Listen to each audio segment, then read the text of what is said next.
And from here, we are going to be transitioning into our spectrum pulse on the quantum simulation.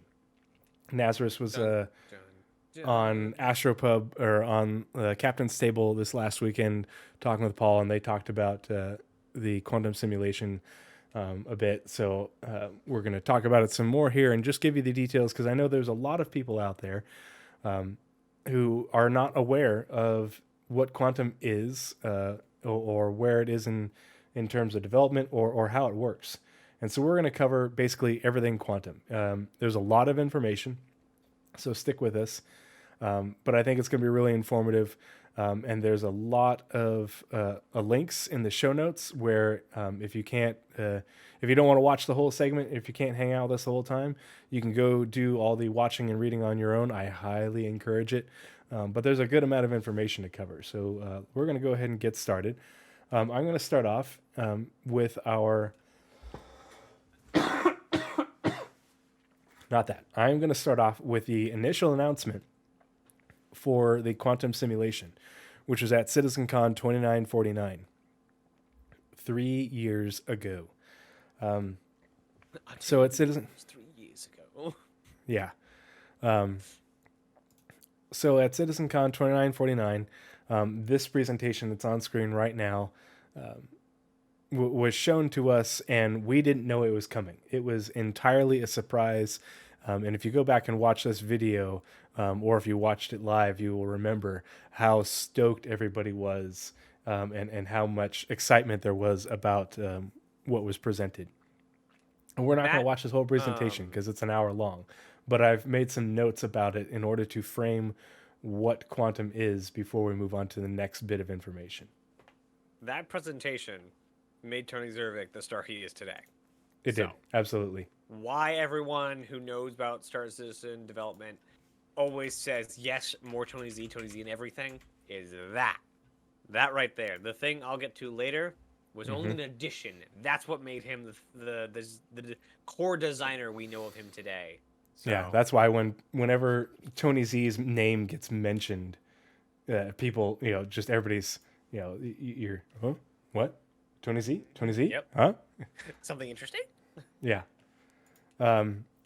So I'm gonna put the link for this in the chat right now, so that way if you wanted to bookmark it later, for watching later on your own.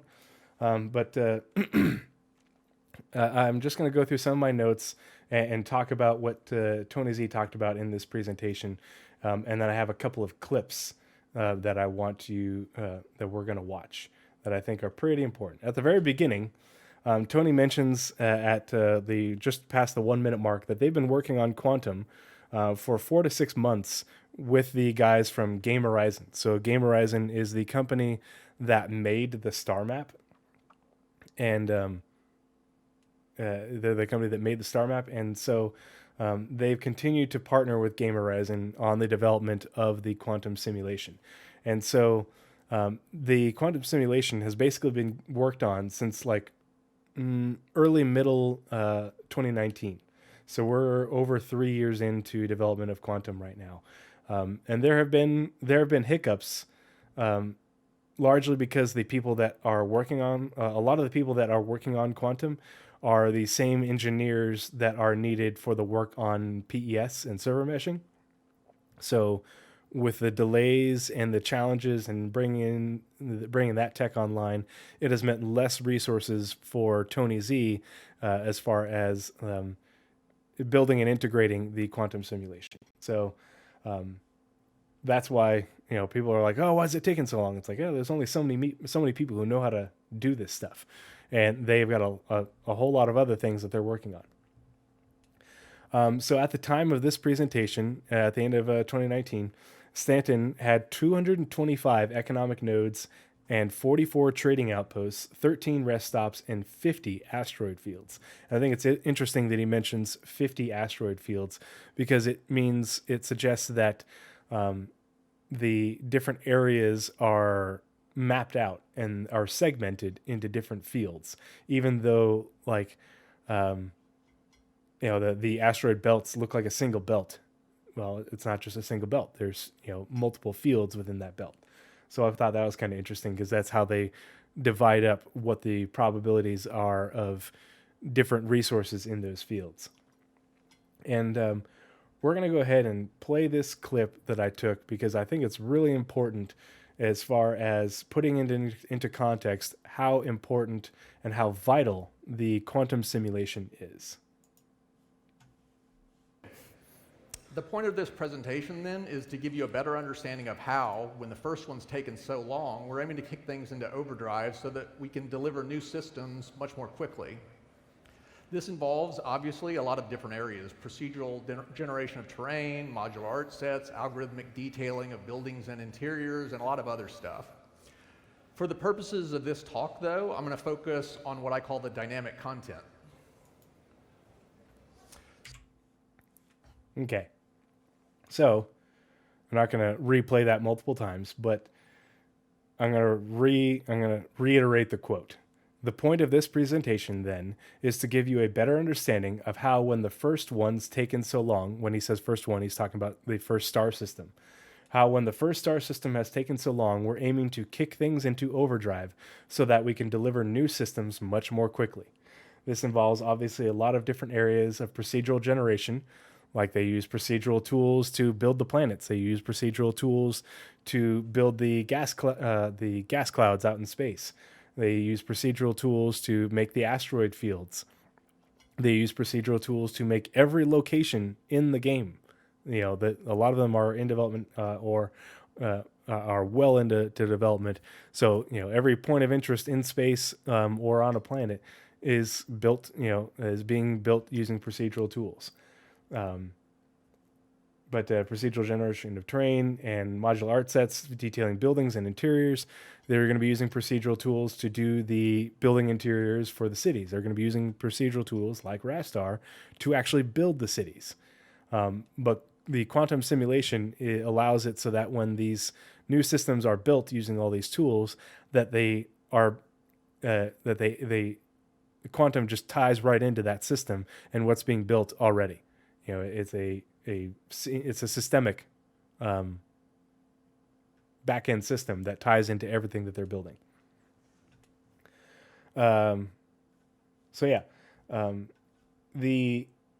whole goal of what they were trying to build before they started working on quantum is they wanted content that responds to player and NPC actions in a logical fashion that's systemic. They wanted things to occur in response to what you were doing and in response to what NPCs are doing, but do it not just in a really limited way.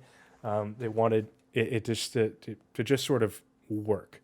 And so originally, a lot of that happened via algorithms and formula, but it required a lot of fine-tuning and manual input.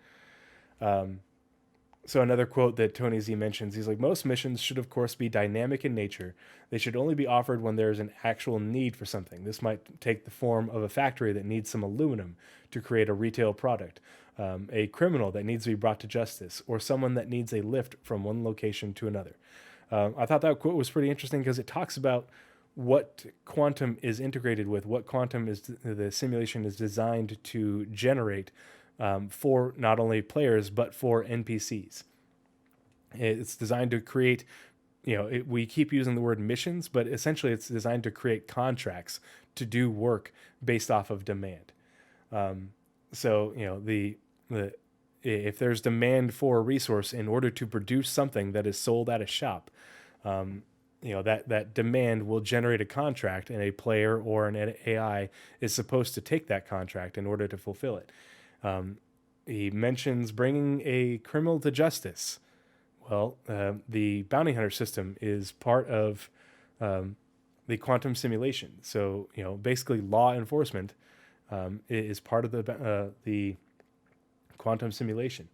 And also, to plug our own stuff even more, we have almost an entire episode of the Pathfinders podcast dedicated to Bounty Hunter V2, which a lot of the stuff, not a lot, a good chunk of the stuff that we're going to be talking about in his chunk of the what is this called? The thing? not Roadmap Roundup, the Spectrum Pulse? Spectrum Pulse Mhm. is covered also in that. So if this sounds very familiar for those who watch it regularly, it's because there's a lot to talk about. Yeah. It takes a lot of going over and touches a lot of different parts of the game.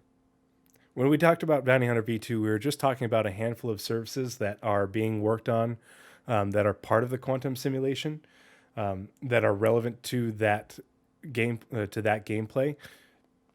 There's also a lot of the other services that are more economic based, which is what I'm going to be talking about initially.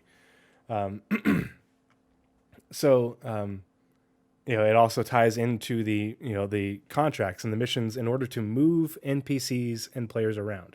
So if you need to be transported or an NPC needs to be transported for whatever reason, it'll generate a contract, and that contract will be able to be taken. So you may be, if you want to get transported from Hurston because you're tired of working for the Hurstons, and you're ready to move on up to Arcor, then you may be transported by an NPC flying a ship, across the system, who decides that job is worth it to them. Originally, all of these, what they were trying to do in order to make this gameplay systemic, in order to make it so that way things happened logically, is they created a whole bunch of probability volumes within the Stanton system. And so a probability volume is an area of space that just contains information, and I'm reading a quote, detailing what you should see as you pass through that area. And so it just basically says, in this area around Crusader, there is this high of a probability that you will run into a pirate, that you'll run into a hauler, that you'll run into security.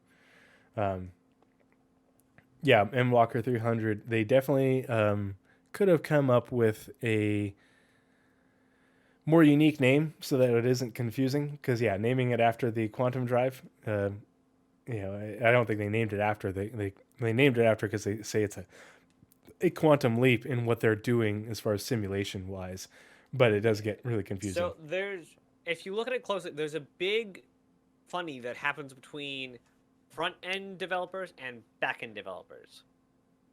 I forget what their event tool is for dynamic events.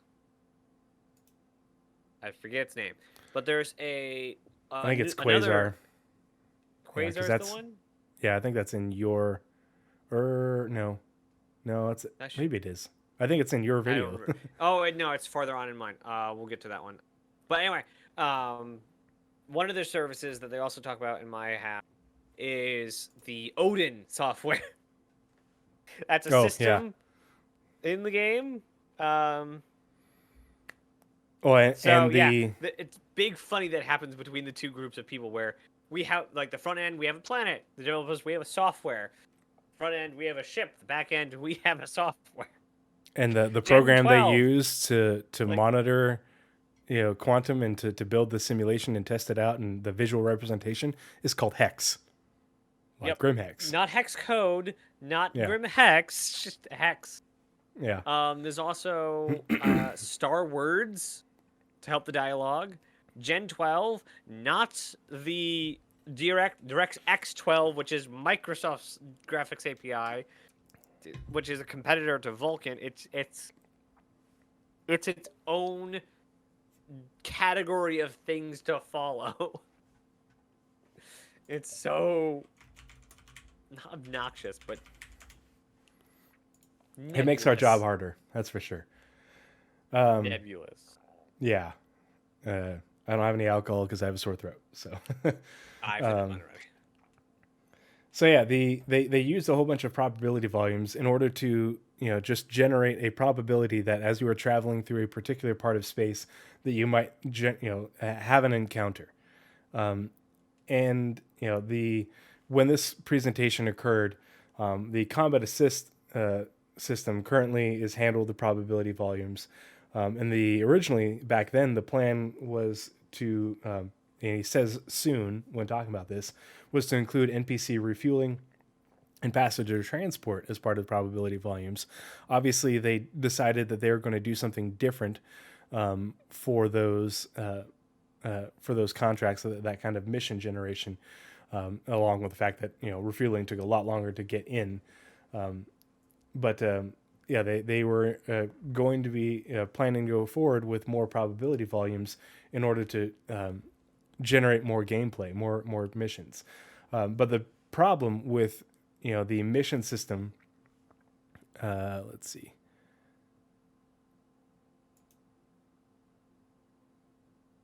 The problems with the mission system is the way they were running it before, even with the probability volumes and the algorithms and the formulas that they had from, for economic nodes and stuff, is that it was not dynamic, and it was fixed to specific NPCs and locations, and there wasn't really a whole lot of diversity in terms of mission generation, and the NPCs had no ability to regulate that mission system. So they didn't really have any input. The NPCs were static entities that players interacted with, but they didn't really interact with each other than in these sort of scripted scenarios that are generated by probability volumes. So it was a good system, but very limited. But it led to really algorithmic gameplay that, the way Tony Z explained it, he's like, it felt very formulaic and stale. So missions got really old really fast because they felt very samey. The other issue is that the probability volumes had to be manually created and manually maintained and adjusted. So it required a lot more overhead, a lot more manual input, which is a lot more effort, and that just takes up a ton of resources. That, pardon me. What they really wanted is for something like if an explorer discovered a new field of asteroids, that more, that the miner, the population of miners would go up in that area, and that the asteroid field would eventually be depleted. You could use the same analogy for pirates. If there was a lot of trading or hauling of really valuable things to be plundered, and that pirate population would go up until the security response would go up in response, would go up, and then the risk versus reward would go in the direction that the pirates would move on somewhere else. A lot of this falls into the use of economic nodes, and let's see if I can pull up the image.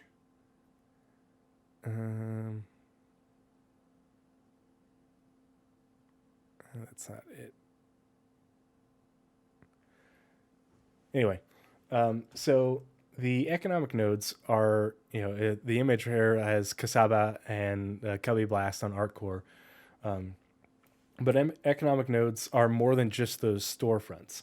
So an economic node is an entity within the game represented by, an actual storefront like Kasaba, or a kiosk like at an outpost, or a UI interface like in your Mobiglass, or an actual NPC that you can interact with. Like if you're, the handful of ones that are bespoke, where you had use the personal thought system in order to interact with them, to interact with the economy.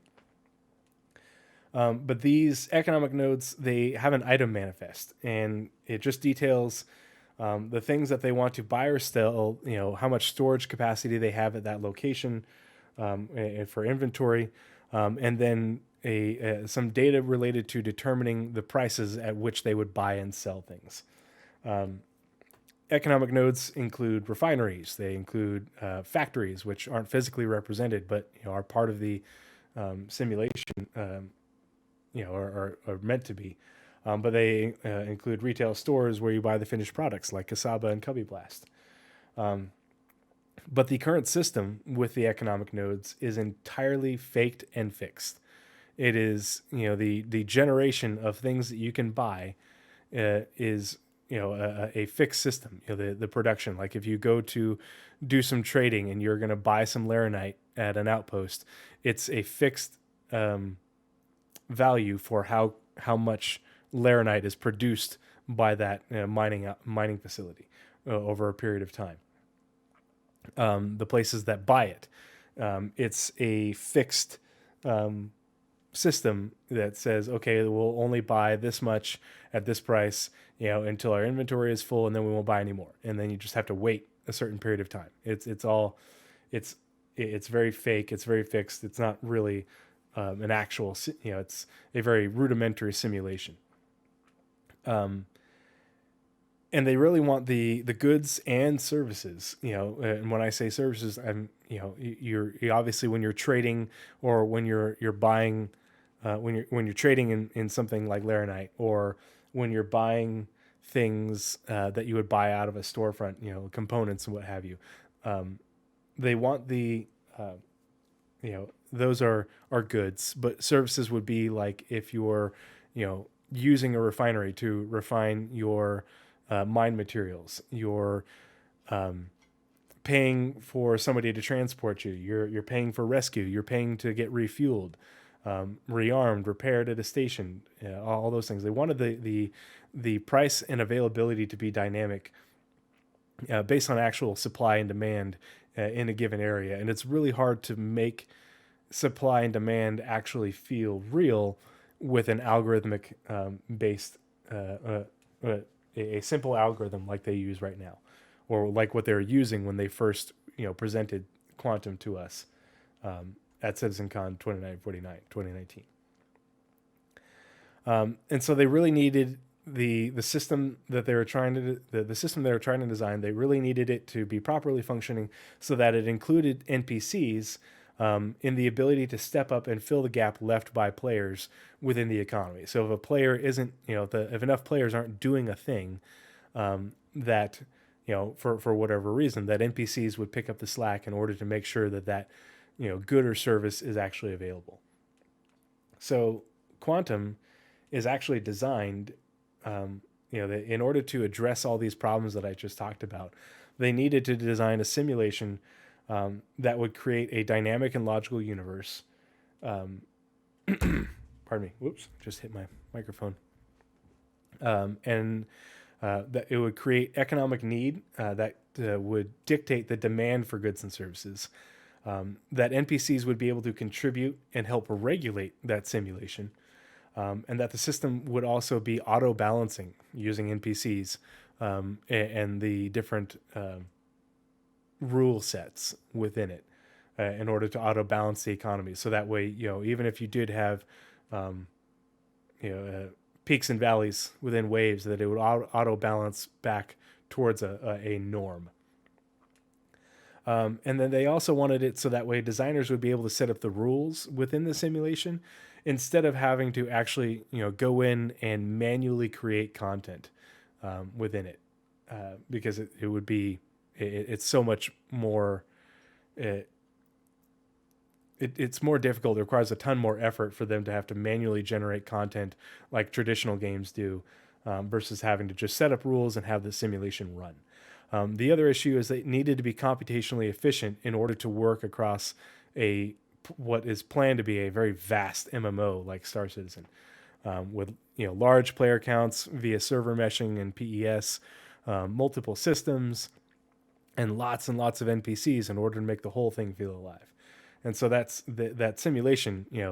You couldn't, you don't have infinite resources in order to run it, so it had to be efficient to run. So the system that they designed, and let's see if I can pull up that image. Give information back in return. So here is what we, on screen right now. Here is what the service architecture looked like, before. It's kind of what we still have now, even though we've gotten some aspects of Quantum in that you had a handful of services feeding information to the DGS, the dedicated game server, which then fed that information to players. Very, pretty rudimentary. You get, some inputs from these different services, but the amount of information that players were able to put back into those services was very limited. And these services were very, very static. They weren't very dynamic. They didn't offer much variability and variety. So yeah, that's what the as of the presentation, that's what the simulation looked like, or what the simulation that we had at the time. Quantum is designed to have access to all these services, as well as player input. Quanta, the individual NPCs that are part of the simulation, interact with these services and the simulation itself based off of traits that they have that determine their behaviors. So things like ambition, morality or criminality, their intelligence, their happiness, aggression, risk tolerance. If a quanta is unhappy, they're going to be more likely to leave their situation or try to leave their situation for somewhere else. So if you're thinking about it, that a quanta's unhappiness would be what would drive them to, leave their place of employment on Hurston for better pastures, and thus requiring a transport mission for you to move them to somewhere else. Risk tolerance, how likely someone is going to, take on a risky contract based off of, piracy in a given area. How intelligent they are, which impacts their efficiency at doing certain tasks, and how quickly they can do certain things, which we'll get more into later. All these different traits, and there's a long list of them, are basically what they use via the simulation in order to give the quanta realistic behavior or semi-realistic behavior when they're interacting with the simulation. The other thing, so whereas quanta, the NPCs, have traits, the economic nodes of production economic nodes of production have different formula. Whether it is a mine that has a finite amount of minerals or metals, coupled with the purity, which is talks about how difficult it is to extract them, how much labor and time it takes to extract those minerals and metals to produce them. The same thing goes for refineries and factories down the line. How big is this refinery? How large of a worker population can it have? How efficient is that refinery? How many tasks it can, refinery tasks it can work on at a given time. All these things are basically just formula that, take these different inputs in order to generate outputs, whether it's refined quantanium or making a finished product like a power plant. So let's move along. The problem with this current arrangement right here is that you can see that these services have algorithms that they use in order to generate content for players, but they don't receive any input from NPCs, and supply and demand only comes from players and the formula that that is fixed within these services. It's not dynamic, has to be manually changed. So like I was talking about, simulation, so that there's no meaning. Oh, no, go back. Further, it allows player actions to be fed back into the simulation. So this is what the quantum simulation will look like, this sort of architecture between the simulation communicating with these services in order to dynamically manipulate the algorithms that these services use, the formulas that they use for what the content that they're creating. And then for these services to communicate what the simulation is telling them to the dedicated game servers, which create the visual representation for players in order for us to interact with. And so the player input, as well as the NPC input, will go back into the quantum simulation, and it creates this feedback loop that makes the actual simulation feel alive, feel dynamic, have the ability for change instead of things being static. So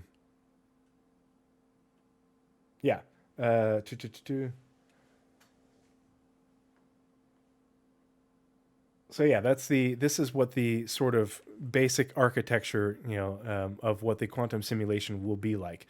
And the quantum simulation it's really complex, and it takes a whole lot of information in and then feeds it back out. And it feeds it out to the various services that feed it out to the game servers and the players. But it also makes it so that way, kind of like the replication layer with the entity graph, replicates the information across all the servers in a shard.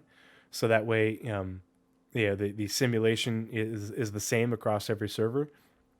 Same thing with all these services.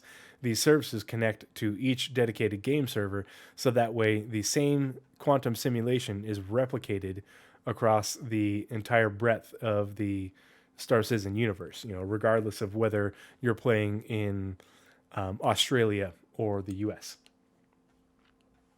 So let's close that and that. Ooh, and let's see. One other thing of one other quote that I thought pretty interesting, and I think a lot of people got kind of confused when they had that ISC about the cargo refactor. The guy who was talking about the cargo refactor mentioned that in differentiating between hauling and trading, that pirates wouldn't be interested in what was being hauled, that they would just be containers like cargo mission, or not cargo, the box missions we have now that don't have value. It's just a box that's only has value as far as the person at the other end wants it and they're paying to have it transported. Well, that guy is working on the cargo factor. He's not working on the quantum simulation, and so that's not how the big box missions work. There will be big box missions the big box missions are meant to be contracts from the quantum simulation. So we're going to play a little little clip.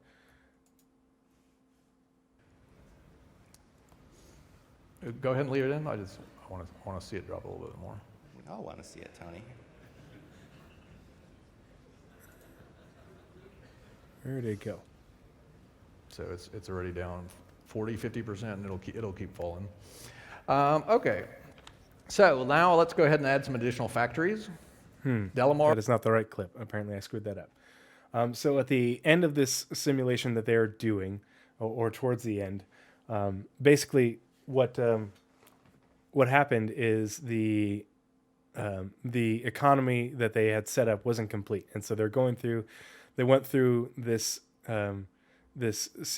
simulation in order to continue to add economic nodes and quantum, in order to create a economic loop of production and transport and consumption, in order to show us what the quantum simulation does as far as making the economy actually work.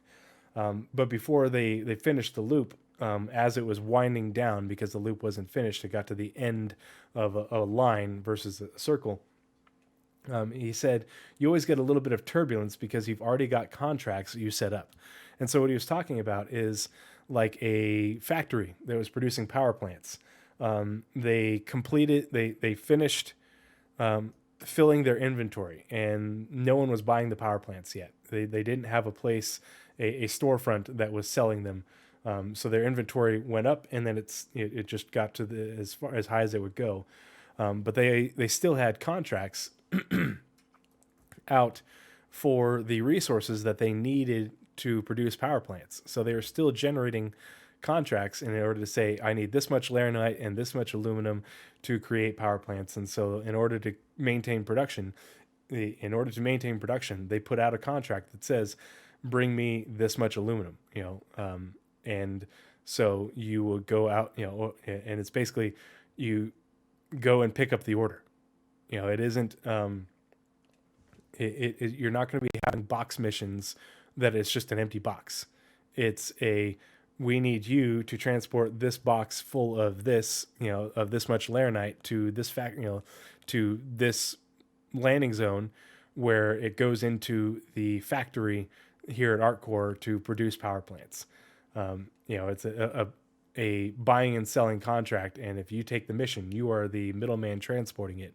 You're not, a whole lot less of, okay, I need 50 of this, go out and find them for me, because that's not how how the simulation is designed to work. The quantum simulation is less commodity trading and much more buying and selling occurring, and you transporting what is bought and sold or under contract. And maybe this was, which clip was this? I think I mislabeled it. Oh. Yeah. So, and this video, and I'm going to turn on the captions just because this part was really interesting, because it talks about, how the quantum simulation interacts with lawless NPCs and security, and how it dynamically changes things, and players will be able to impact it, but also just be able to be impacted by it. Going on. And if you notice, by the way, the police will wind up patrolling an area, so they're in constant motion, whereas the pirates basically are enabling quantum interdiction fields. That's why they're basically picking a route on, they're picking a particular location on the route between, between two locations, and they're basically, lying in wait. And the security, which doesn't know exactly where they are, is scanning the area looking for them. And so what you notice here is that the pirate situation is starting to look a lot better now that security's shown up. And you would see this reflected over in the prices. And so what you have here is a perpetual game of cat and mouse, to where the pirates look for the areas where they can reap the largest rewards with the least amount of risk, and security is then drawn to them. And as soon as you get enough pushback from the system in terms of security, then the pirates look for more opportunistic pastures. And again, this is very much like what you would expect to see. And if you notice, by the way, so as you can see with what they're demonstrating, it's very dynamic, and the pirates aren't always going to be in the same place. The risk to haulers isn't always going to be the same in a given area. It all changes based off of the the dynamic system that they're creating, so that way it isn't so just repeated and formulaic. Essentially, what they were just talking about and what they were showing is the quantum simulation essentially creating dynamic probability volumes. So at this point, the probability, in this area that you'll run into a pirate is higher. But as more security shows up and more security patrols are going along, and getting into combat with pirates or scaring them off, that probability, curve, that you will interact with a pirate goes down. Same thing, vice versa. If you're a hauler, if you are security and you're looking for the pirates, all these sorts of things will dynamically change based off of the information fed into the simulation and what the simulation takes and then feeds back out, creating that loop of simulation with it that the players can actually interact with and see. And so I've got one last clip. We've got a lot more work to do before Quantum is ready for integration with the rest of the game, but it's one of the last big steps in setting us up for a completely dynamic and systemic universe. Thanks for listening. So I thought that this was pretty important, because he was talking about this back in 2019 about how the quantum simulation is one of the last big steps for creating the dynamic and systemic universe that they're trying to build. Well, what are the other big steps? PES and server meshing. And PES is in. Server meshing is soon TM. They've already, they're well into production on server meshing. It's been in production for a while. The various services that the server meshing utilizes have already been worked on. Prior. It isn't a matter of things being mutually exclusive where, okay, well, they couldn't work on server meshing because they're working on PES. No, that's not how it works. They're working on both, and these things are both leapfrogging as they build different things in order to, okay, we've done this part, now we can work on this part. The other piece of that puzzle is the quantum simulation. And we know that they've been working on the quantum simulation, as Nazeris is going to tell us here in a little bit. And we know that there's been a lot of stuff going on in the background. We just don't have the details on it, because the work on the quantum simulation doesn't make it into the monthly reports. Don't ask me why. It drives Nazeris and I nuts, because we would love to be reading about this stuff and telling you about it and getting all excited. But the systemic services and tools team which is the team working on the quantum simulation, they don't make it in the monthly reports. I don't know why. I would love to see that. So the information that we do have is from this video, from a Q&A that came out 4 months later, that we're going to go over some of the more important questions, more interesting questions that were answered. And then a more recent video from May of 2021, as well as a few little tidbits that we'll talk about at the end here. But that was the first video, the first announcement of the quantum simulation, and telling us how it was going to work and how it's going to impact the Star Citizen universe. Next. Okay. So, just to give you guys a little glimpse into what's going to happen here, I've already written twice, if not 3 times, the amount that has been in this first part. Oh my. Okay. That's going to be fun. Summarize. No, So- it will be. I've skipped over large chunks of a lot of stuff. Oh, that's going to be so fun. The problem is I've missed the last chapter. Do me a favor. But Why the don't you get last started chapter- with the Q&A questions that we decided to pick out? I posted the link to the Q&A. We're not going to go over all the questions, just the ones we thought that were most important, so you can read it yourself. I'm going to use the restroom real quick. All right. Fortunately, the last chapter is unneeded for this discussion. Yay. You can summarize what it does, but it's actually unneeded. All right. So, there was a Q&A done a while after this original video. This was April 2020. So that would have been, let's see, 1, 2, 3, 4, 5 months after this original video. So we didn't pick out, we're not going to read the entire thing. If you're in the show notes, I believe that Tree is now posting these in his Discord afterwards. But we did pick out some of them that were more relevant to the current discussion. All right, to start us off, question: will factory nodes on planets be physical locations in the persistent universe? Answer: for now, and this was speaking in April 2020, for now, factories, refineries, and manufacturing nodes are all virtual entities that exist to spur traffic in the economic simulation and eventually generate service beacons. In the long term, we hope to link as many things that happen in Quantum as possible to actual player-facing game. So not now. Underground facilities. Underground, yes, they actually mentioned Quantum in the underground facility presentation. It was a single sentence, but they mentioned it. And not only that, but different places in, I know they've mentioned in ArcCorp, different factories in ArcCorp will be nodes. Not just ArcCorp has engines. It will be, this place sells clothes, this place sells furniture, this place sells engine, that place sells power plants. And it will be a very, very detailed, and everything will have it. Just like a player will have an address for their house. Everything will have an address. Where we are on that map currently is we have very few things actually in game. Still, but we do have some more things than none. We do have refineries in game, so there you go. Is it the only refineries? We don't know, because we have the space stations that do it. So since you're back, you can take the second question. Yep. Second question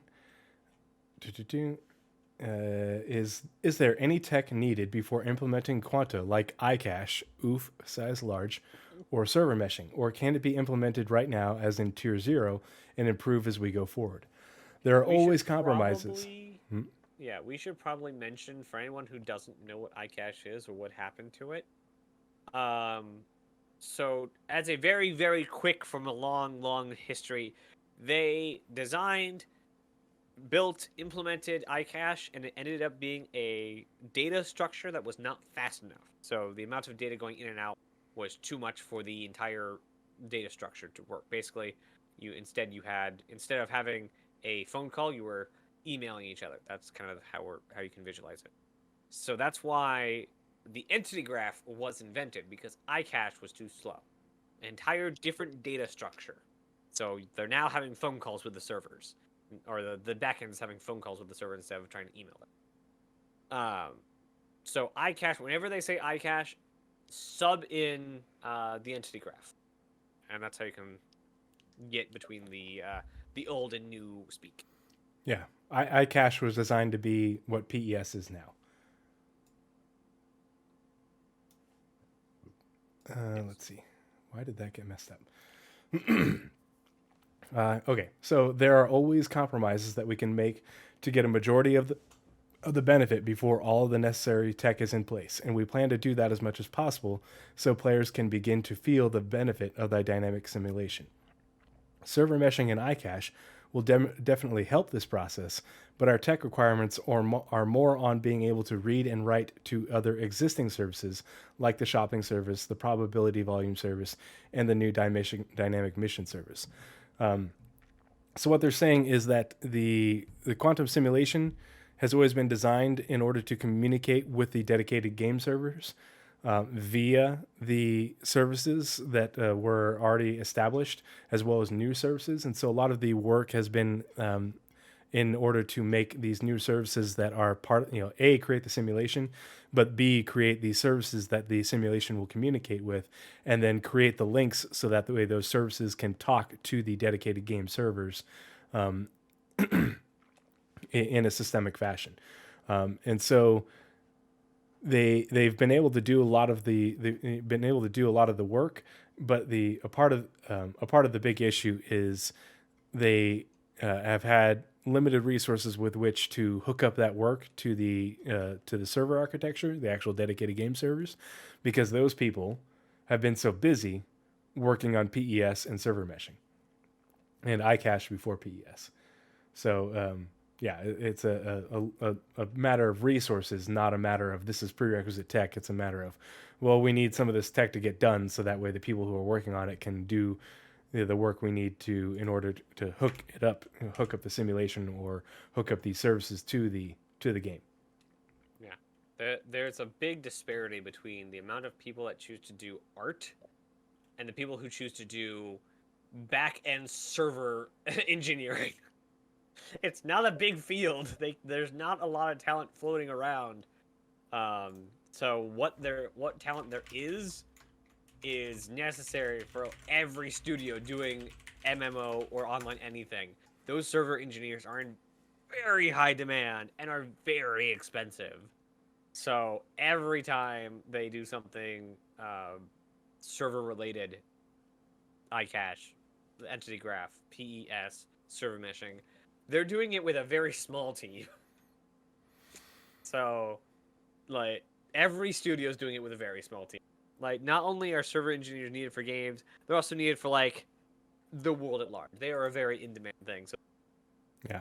And we're going to visualize that when we get to the progress tracker deliverable for the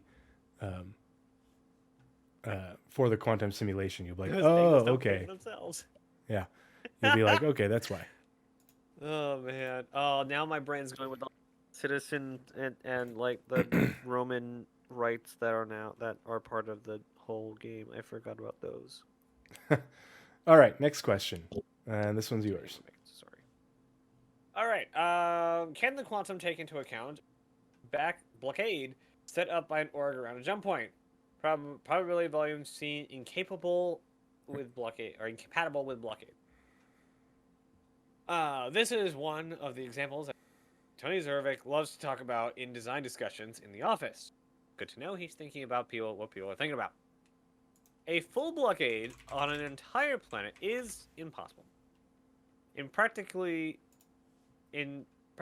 because it will always find a way to get supplies into a location that needs it. What you will see is a huge increase in demand for supplies on the actions surrounding that planet, like combat and piracy, etc. So, you can't lock off a planet. You can't starve a planet. They've also said since then, because there are multiple servers, let's say they get to a regional server map, right? So all the US everyone who connects to the US server region plays on the same server mesh. Even if every single player blockades a planet, you still have the Pretty sure they're turning on an Asian server soon. We also have the EU server and the Australian server. Those servers are still running with no blockade. So that all still feeds back into the back end. So you cannot fully blockade. If we get to a single shard server mesh, it will, instead of not blockading it on other servers, the game will find ways to circumnavigate it. Much like Star Wars, when there was a blockade, you had the not take the obvious way out, or have special people that can smuggle you through, kind of thing. It will the game will dynamically push back against the blockade. Yep. Stuff will get really expensive. They'll pull in mercenaries from other systems, and it will become a thing.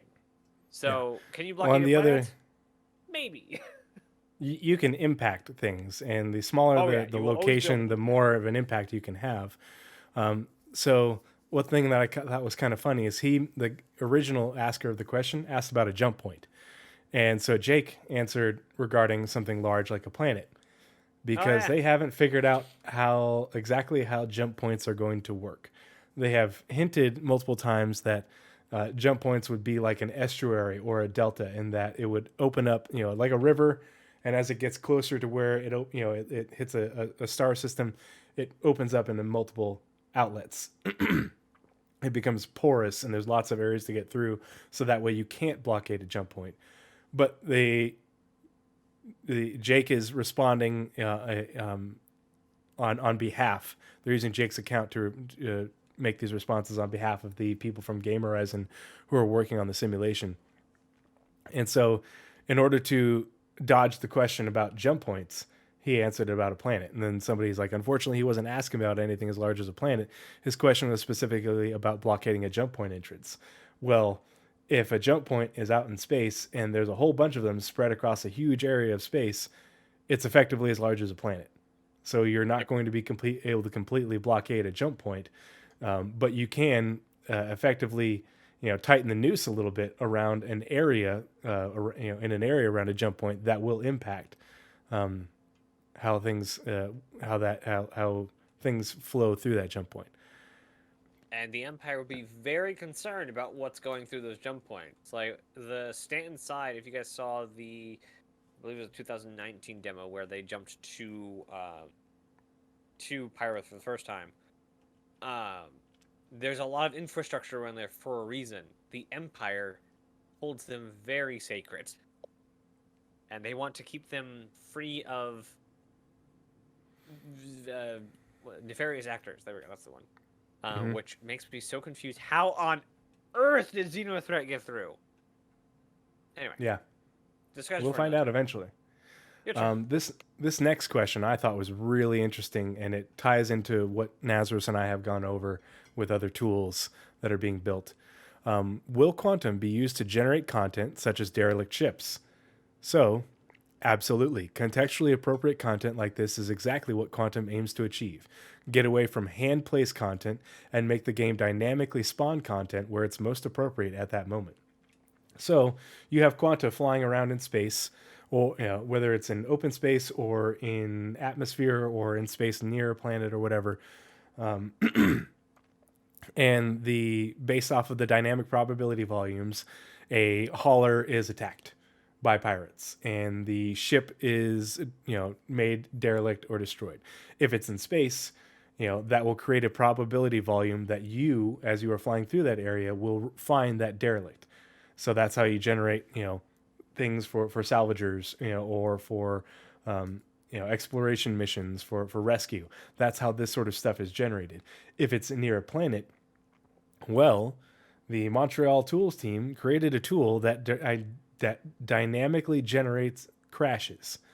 So it will make it so that way the simulation will say, okay, this reclaimer was damaged, in an interaction, in a planet's atmosphere, or in the gravity, and it will generate a dynamic crash spline to create that derelict on the planet that you can go find and you can salvage, and get the components out of, or go rescue the crew from, all that. That's how these tools tie into one another. The simulation says, okay, there's a chance that, you know, there's a this much chance that this derelict will, will have been created based off of, the probabilities that are, the simulation makes. And then it feeds you this much chance or feeds the dedicated game server, will say, okay, based off of how close you are to where that would have occurred, it increases the chances that you will, run into that derelict or run into that situation, whatever it may be. Yeah. So the derelict and the derelict outpost that we have in game or getting in game this next patch, think of those more as gold standard wrecks. Eventually they'll take those wrecks and say, this is our goal, so make the computer do it dynamically, and that will match it against the hand place. Once they can get that hand placed one from a procedural generation, they'll tell it, okay, do it yourself. It will spit out something that was generated procedurally, and if that runs through their quality checks, they take away the hand placed one and throw the procedural ones at the universe and see what happens. And if it works, we get infinite derelicts. Yay, salvagers rejoice. Yeah, as they get salvaged and then disappear, more will continue to pop up, and blah blah blah. Blah blah blah. Next one is you. Question: will quantum be used to generate planetary missions? This one's quite obvious, but anyway, answer: quantum will be creating missions based on the aggregate actions of quanta. The dynamic mission system will be creating missions based on what quanta are doing and what kinds of services they need. So, is there a disparity between quanta moving a box from a landing pad on top of a building at New Babbage to the spaceport? Possibly. If they don't do it, they'll call you. It's very much dynamic. Yep. Who would thunk it? And this is all the missions. That's what the dynamic mission system is about. Yeah. And any goods or services that are needed will generate missions, aka contracts, for you to do, and either you can pick them up or a quanta will pick them up. But when they say planetary locations, if something is, if a NPC is down on a planet needing transport or needing rescue or needing you to they want this, there's a bounty that has gone planet side, it'll generate a mission on that, down on the planet. Yep. Bunker missions, they could even open up bunker missions to be even more complex than they already are. I know they don't seem very complex, but they are.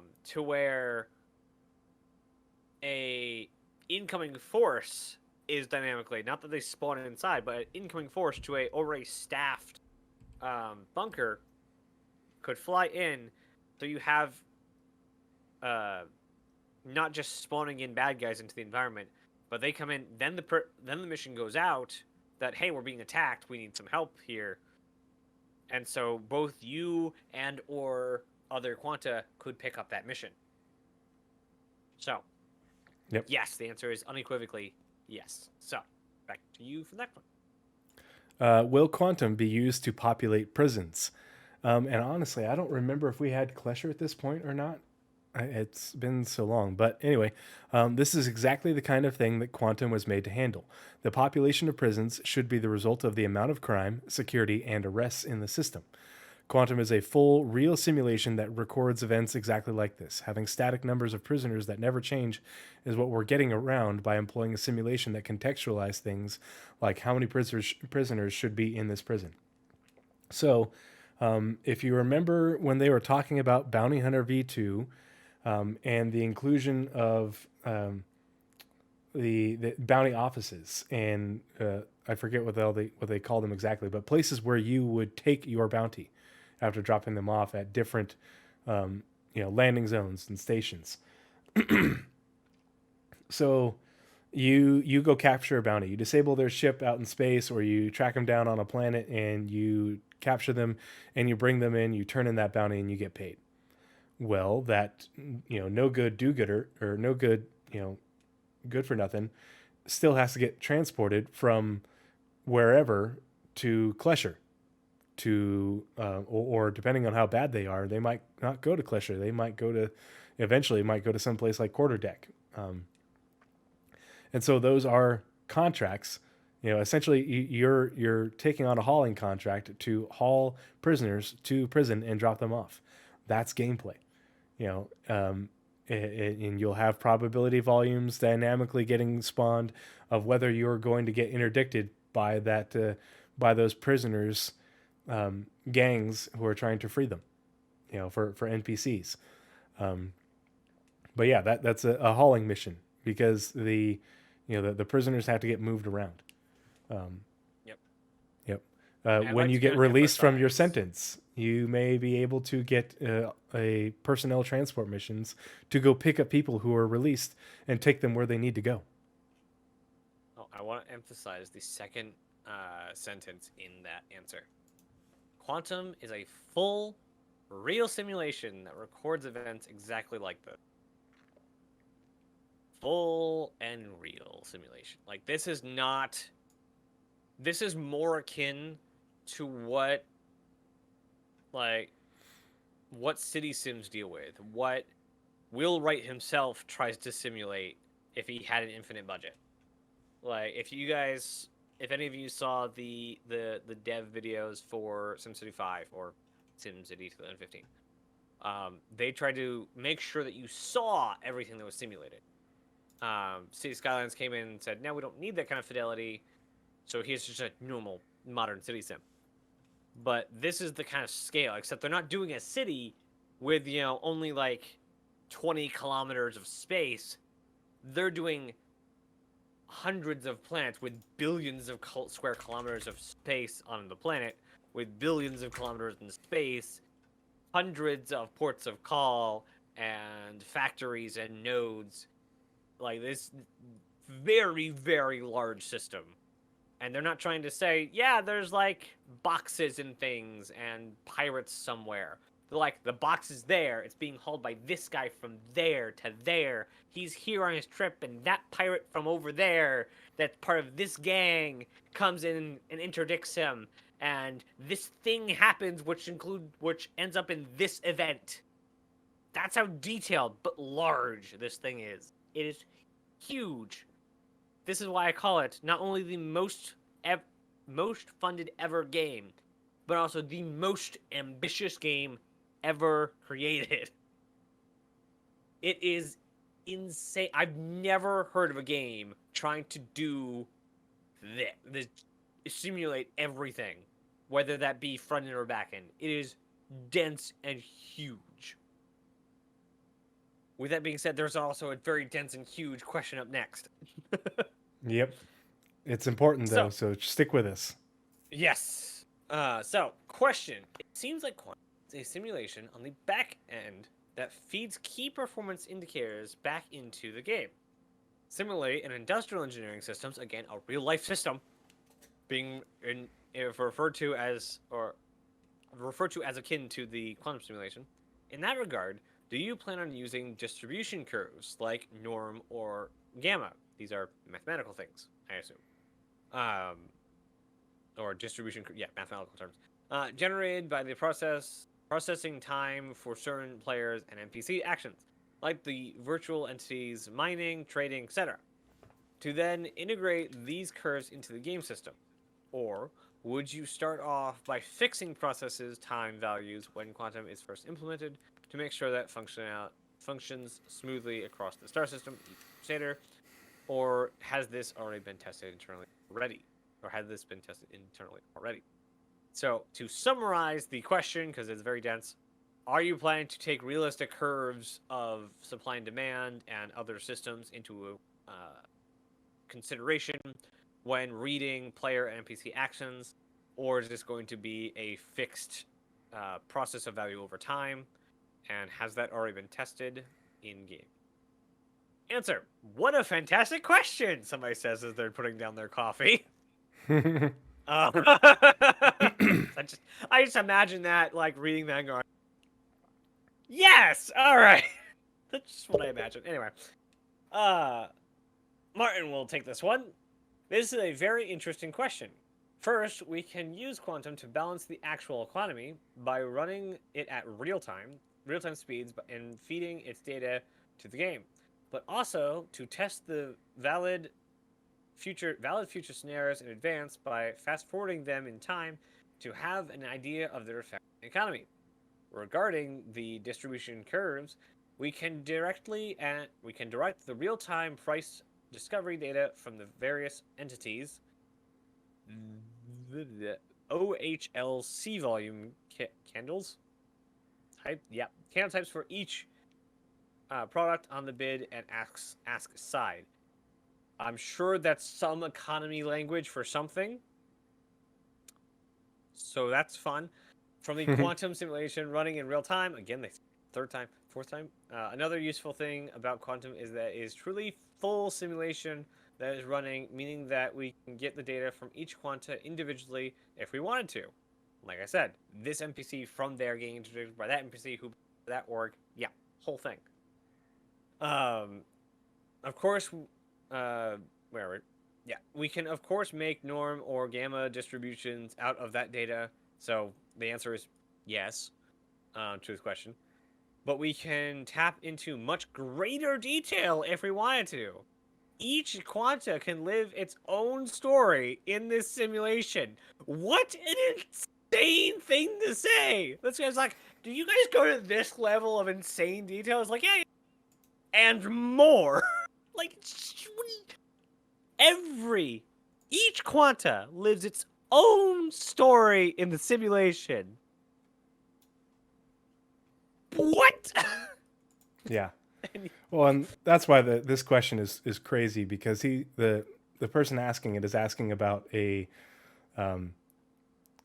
distribution curves as far, and he's relating it to things like production. Like instead of having in order to produce a unit of aluminum of mined aluminum at a mine, it would take this much labor over this much time to produce one. And that's a static thing versus a curve, which would make it so that way it isn't the same logarithm, it isn't a linear thing where if you add in more production over that time, it goes up in a linear fashion. But instead, it makes it so that way, okay, you can have it so you could add more people, add more labor to the equation, and it will level off, or or inverse, go the other way around, in order to generate a curve for production versus a more linear equation. Which is interesting, but instead of generating a curve, which is still a static equation essentially, that's predictable, it's not a curve. It's because a curve is a static equation. It's still a static thing. It's still predictable. Whereas the traits for the NPCs will make it so that way these curves don't even occur. That you have, instead of production curves, you have waves of production as NPCs come and go from a workplace based off their happiness or other traits, telling them what to do and living their own lives. That's why this is just nuts, because no one's ever done this. Like the Sims. Ever. Yeah, the Sims is nope, doesn't compare. That's cute. Go play in your sandbox. Yeah. Like the Sims only does like a full simulation on a neighborhood level. Mm-hmm. SimCity tries to do a obfuscated personal simulation to a city scale. Spore tried to do a Play-Doh simulation on a galaxy scale. Star Citizen tries to do a neighborhood quality on a universal scale. Yep. Boy. Oh boy. Anyway, I'm not even done with the paragraph yet for the answer. Since there is so much happening in the simulation, the challenge is finding the best way to get the relevant information from it. Aggregate type of information like distributions are interesting to get an overview, but another potential even more interesting type of information is in the investigating the behaviors of quanta. These behaviors can then help to feed the world with ever greater detail, like not only generating missions, but a whole backstory for the NPCs that is fully synchronized with the economy. What in the actual crud? Yeah, we can we can watch outputs of a factory on a monitor. We could also take that data and generate an entire movie script. Yeah. Like, Well, and they can look at how like NPCs with a few shared traits live their lives in comparison to one another. The next question I thought it's short, but I also thought was pretty interesting, or shorter. Let's see. A couple of years ago, you talked about analytics showing an average player making around 1,700 per day with an average session of 30 to 40 minutes. Your thinking was that an average player would have to work about 3 days, one and a half to 2 hours IRL to upgrade a piece of gear.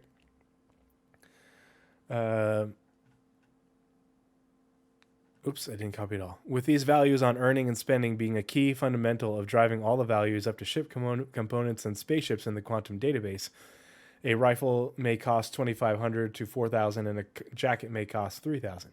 Can you lay out your current thinking on this balancing and where you see it going over the next 6 months as you measure long-term persistence economy earning? The value of UEC changes drastically with every new feature that we add to the game. Every time we add an overarching system like mining, prisons, etc., the sudden existence of that system causes a large impact on the economy that's difficult to predict and to track. Tracking the UEC per hour of players is something that we're keenly interested in, but it's a remarkably difficult problem. For instance, it is difficult to aggregate how much money the average player makes while mining because they're likely not exclusively engaging in that particular activity. When did they start mining? When did they stop? If they get attacked, does that count as mining? Both the quantum team and the analytics team are actively looking into answering questions like this so we can make informed decisions. While we continue to add features during alpha, our focus is not going to be on a target UEC per hour amount, but to provide a balanced experience to the player based on player feedback and the playstyle goals the economy team tries to set out. That being said, jumped questions. Somewhere you jumped between two questions. No, I copied and pasted wrong. Oh. That's why it looks funny. Yep. That's my fault. Oh, okay. But the reason this one is interesting is because they have talked about and said that in general, you are not going to be doing get rich quick. Yeah. The income, the ability to earn an income in the alpha as it is right now is not what it will be in the future. Everybody's always talking about how it only took them a couple weeks or whatever to grind to get an 890 jump or something, or they're able to fully kit out, their hammerhead in a matter of days and such, grinding hundreds of thousands of UEC a day easily, if not more. That is not going to be a thing, people. It is not the way the game is going to work. You're not going to be able to get rich quick and just make obscene amounts of money so that way you don't know what to do with it because you buy everything so soon. That's what this question is hinting at, trying to he was trying to get them to answer a question that they don't have the answer to. What is earning going to be like and how is quantum play into that? Quantum is going to eventually play into it, and it's going to require balancing and such. But your earning potential in a given play session is not in the future is not going to be what it is right now, partly because of the quantum simulation, but also due to the difficulty of things going up. And the design of the entire game.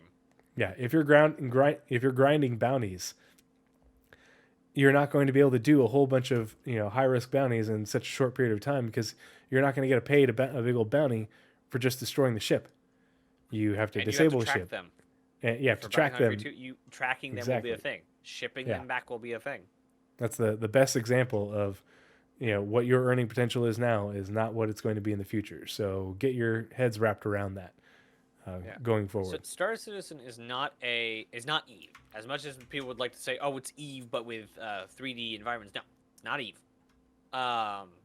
it is at its core a RPG. And so they're trying to build a universe that dynamically gives you the RPG structure for you. So you can live out your RPG in the universe that is dynamically changing in front of you. So instead of going into The Witcher and you're put into this role, you are playing the UEE citizen or civilian, depending on how you play. And that is your RPG. A dynamic RPG is what. So it's not about speed running to the best weapons. I know a lot of people do that in Skyrim. It's about the story that's there. It's about the characters, the NPCs. Not about the grind. Not about how much money can you make per hour. Yep. Those will be calculations that players make. I forget who said it, but players will optimize the fun out of anything. Forget who said that. It was definitely a game designer. And so that will happen. Some people will do that. But the bulk of the player base and how they're designing it is so the bulk of the player base can actually just have fun playing a game, an RPG kind of game, instead of, oh, I gotta put in my 5 hours today to, make sure that the org wallet's paid. That's not the game they're making. So, that's what we got. Oh, and also, mining will be finite, so Mm-hmm. resources will be finite. It's not gonna be mining is forever. It's not. Eventually, Stanton will be so picked clean, it will only be starting players, Stanton, and orgs and multi-crew and seasoned miners will be elsewhere, where they have had myriads of players go before them, finding new jump points, finding new plants, finding new resource nodes, and all of these things, and the game grows. Like, all that we've talked about definitely applies to Stanton, but when you also think this kind of detail, exploration. We have a ship built to find jump points in the game right now. Not that I can do exploration, but it will be there.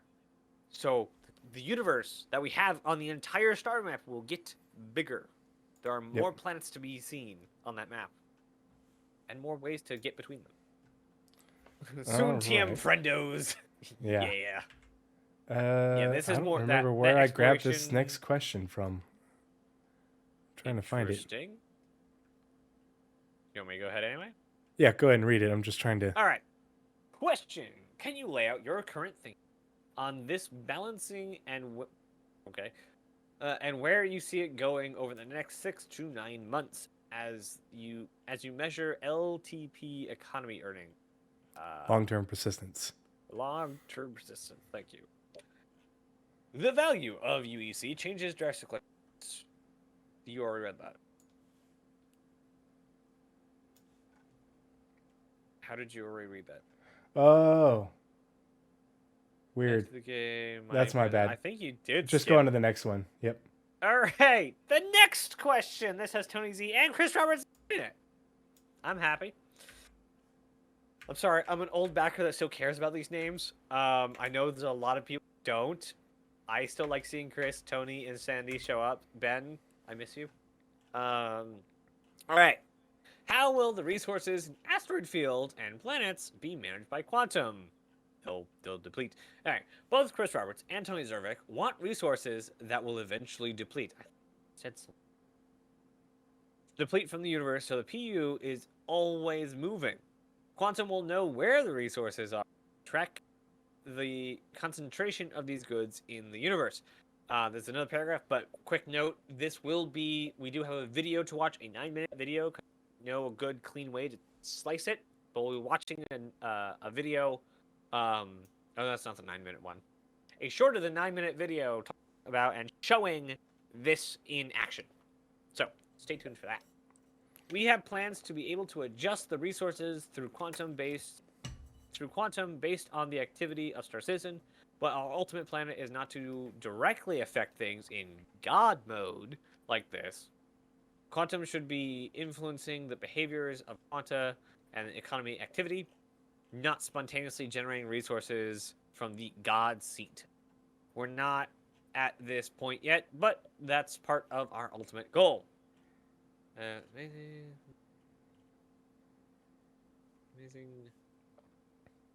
people.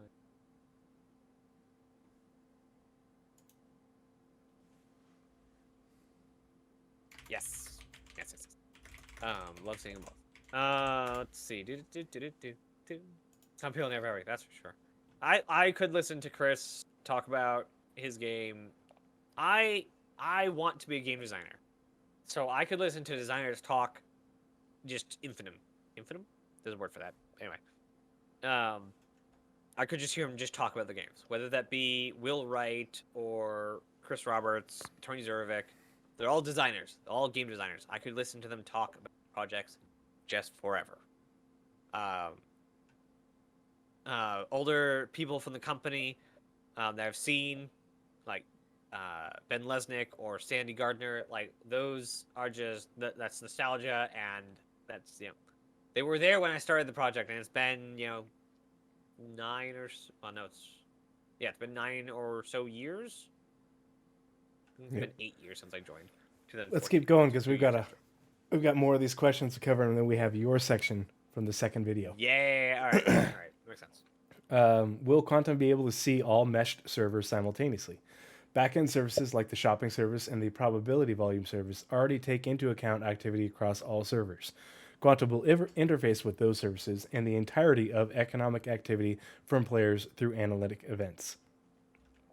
So that was the image that I showed you of the quantum simulation communicating with the services, those services communicating with the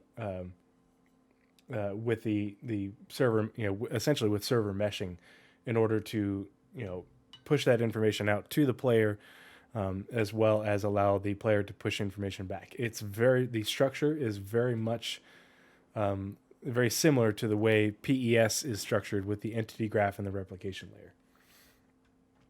Next question. Which one did we just do? Yep. We lost where we were. It jumped weird. If I understand the system. Yep. If I understand well, the system. If I understand well the system, that's not English. It always tries to balance the economy by making NPCs accepting the most rewarding jobs. So how do you take into account risk versus reward or mission length for NPCs? From Martin. Each quanta has a risk profile that is used to modulate the perceived value of any job. Mission length is also considered, through the value of the job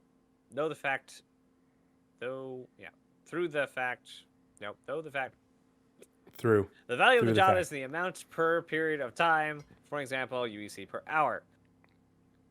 In layman's term, it's the opposite of what the person asking the question said. It's not the system has so many jobs and NPCs are filling it. It's the NPCs have X traits and they're filling the jobs that the system has. Whatever systems are left over is what it has for the players. Well, and there's also a time component. Yeah. Because if there isn't NPCs that are interested in a given mission, then it isn't just where the players get what's left over,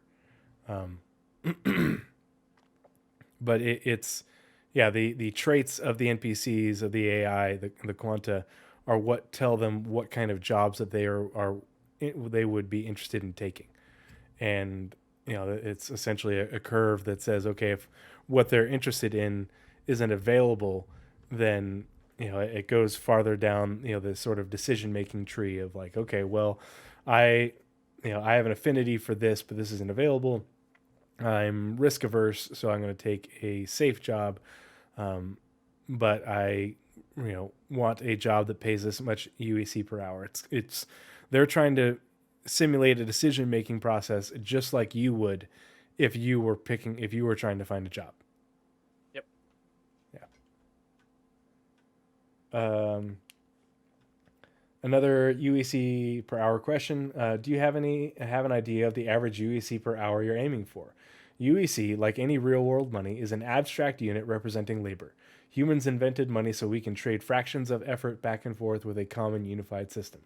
In Star Citizen, effort is still largely undefined, especially as additional gameplay systems continue to come online. Our end goal is to balance the amount of effort you put in for the results that you get out and make a balanced economy.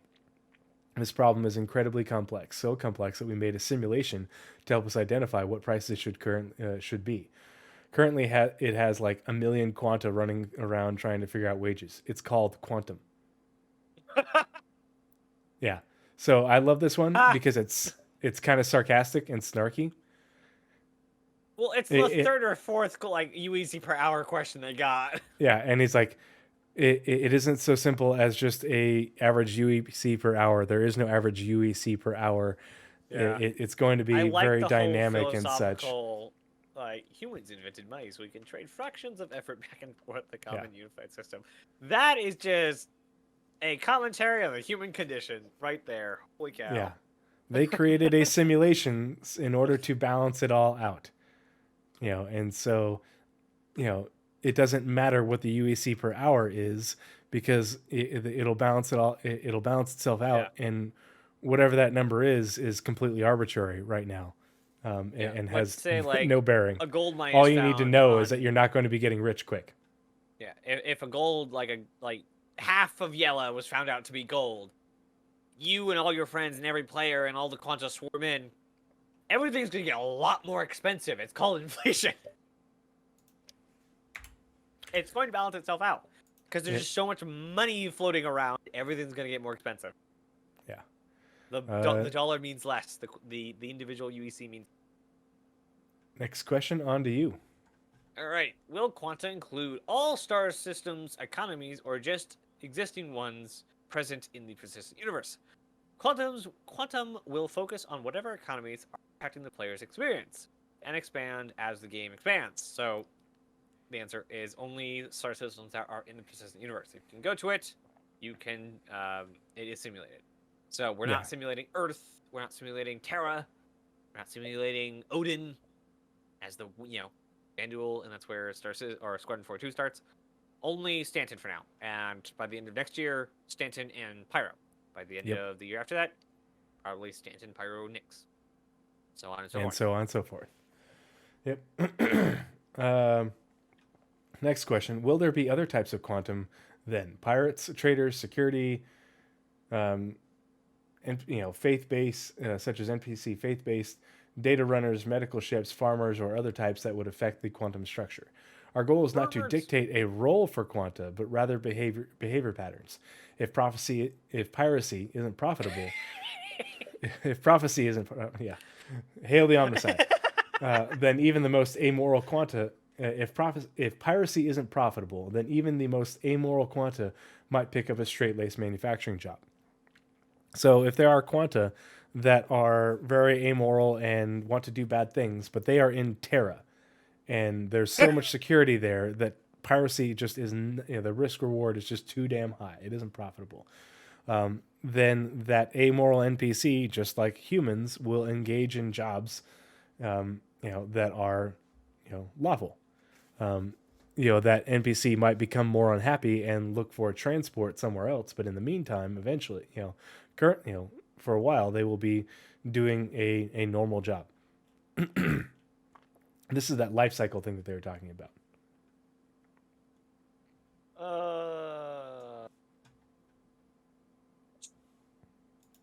Does Quanta consist of physicalized NPCs, or are they just simulated till a mission appears? That's right. Answer. Until they actually trigger the chance of interacting with a player, they are just virtual entities running similar logic decisions to a player. And we'll get more into that in my later bet. Where did it go? Wait, which one? Where item prices. Will item. Okay. Will item prices be systemic? From Martin, definitely. The whole idea behind Quantum is to simulate a full-scale economy to make it as credible and balanced as possible. When the Quanta interacts with the various shops, factories, refineries, they systematically negotiate prices. We use price discovery algorithms similar to the ones used for real-world economy to help discover these prices. So yes, we definitely want to use the prices generated by Quantum. Little tidbit, after Tony Z worked on a few games with Chris Roberts back in the 90s and early 2000s, he left gaming altogether and created economic software tools for investors in order to try and, things that they could use to predict, use economic modeling for prediction purposes for investing in order to make money. So that's why this is so in-depth and so realistic in that it's the people designing it are economists and in economists working with network engineers. Not only just tracking the economy, but also building the economy. Yep. Alrighty then. Do NPCs and economic nodes have different strategies and behaviors? Martin. Well, Quanta have different profiles that determine or define their behaviors and opportunities. The economic nodes strategies are directly influenced by the environment and the resources available. Answer Jake. To be clear though, NPCs that you see in the game are not governed by Quantum. By the time an NPC is instantiated, its behaviors is governed by its local AI, or subsumption. So, two different, very poignant answers. I can speak English sometimes. Last one. This last one is another one of those questions where they answered it partially, but we've received more information later on that feeds into this. So will Quantum generate events like a famine on planet XYZ that in turn increases the prices for food, etc., and adds missions related to that event? And so the answer, Quanta focuses on the chain reactions in the economy and making these logical scenarios manifest in the game. Star Citizen is too vast a game for developers to keep up with all the things that players will be doing, which is why we're building Quantum to do it for us. Essentially, yes. Yes. These sorts of events can be either developer generated, turned on, but they can also be dynamic in that, if too many Quanta are drawn to an area, if the population it increases to a certain level, they could make it so that way population increases like that, increase the probability that you have a epidemic occur. They've talked about outbreaks of disease in the lore multiple times. So this sort of thing is going to happen. There will be likely dynamic and random events like natural disasters that aren't affected by Quanta, but that's the dynamic event system that we've also learned about since these presentations occurred. Yeah, all of this is why getting the AI finished is so crazy important, and why having server meshing in so that way the player-facing AI, actually function appropriately. So yes, the Quanta doesn't do all of the event system, but it takes into account the event system, and the NPCs' interactions with the events, in order, and that's how it generates missions and content. So yeah, that is all for the Q&A. And now Nazeris is going to talk to us about the most recent presentation that we got on the quantum simulation back in May of 2021. And we talked about this one a bit when we talked about Bounty Hunter V2 a few months ago. So some of this might be a little bit of reiteration, but we didn't go in the Bounty Hunter V2 video. We didn't go over some of the other aspects that Tony talked about that aren't related as much to the Bounty Hunter part of the game, And something of the that simulation. should have set up before, can you add my second camera to the piece for it that we have Yeah. in the sources? Give me 1 second. Because I figured out how to save the images locally, but I can't get them to you, so it'd be just a right nightmare to get them all to you. Let's see. Copy. Man, my link. eyes just so watery right now, and it sucks. Oh boy, all right. what are we after here? All right. So, a couple of timeline things to get out of the way first. I wanted to do this to make sure I didn't put the Q&A in here, but I have the time difference between Tree's part and my part.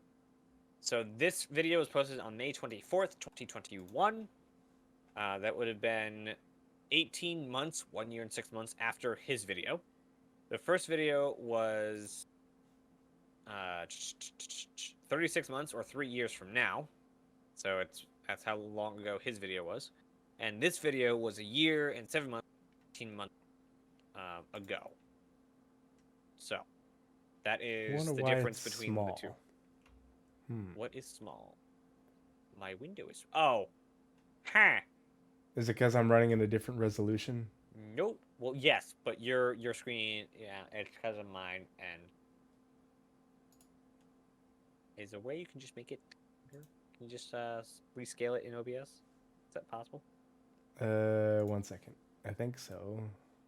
Okay. So yeah, his video was 3 years ago, and my video is... All right. So, quantum is the simulation of the game universe, as we talked about.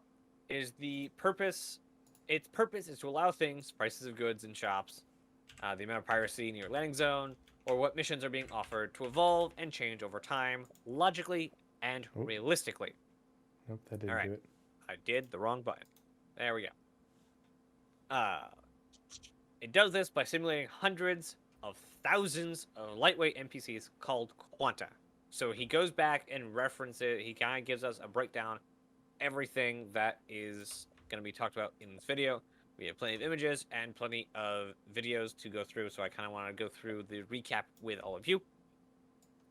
Whose AI logic is focused on just the aspects needed to produce the information, or the required information. Based upon the small list of attributes, each quantum makes its own decisions using the same resources, shops, and jobs as the player does. The simulation will need to calculate many millions of decisions per minute, and thus the AI behavior of quanta is focused on the most economically impactful details, which lets quantum focus on all the processing power on those things that truly matter. So, they have the same information, and all the quanta run on the back end. We'll be talking about different things in a minute. Every quanta possesses its own unique set of attributes that influence how well it performs and perceives opportunities. The initial implementation of attributes will have two main categories: proficiencies and traits. Proficiencies act like a multiplier on how well a quanta can perform a given task. Different jobs will require different proficiencies. Higher proficiencies will equate to superior execution.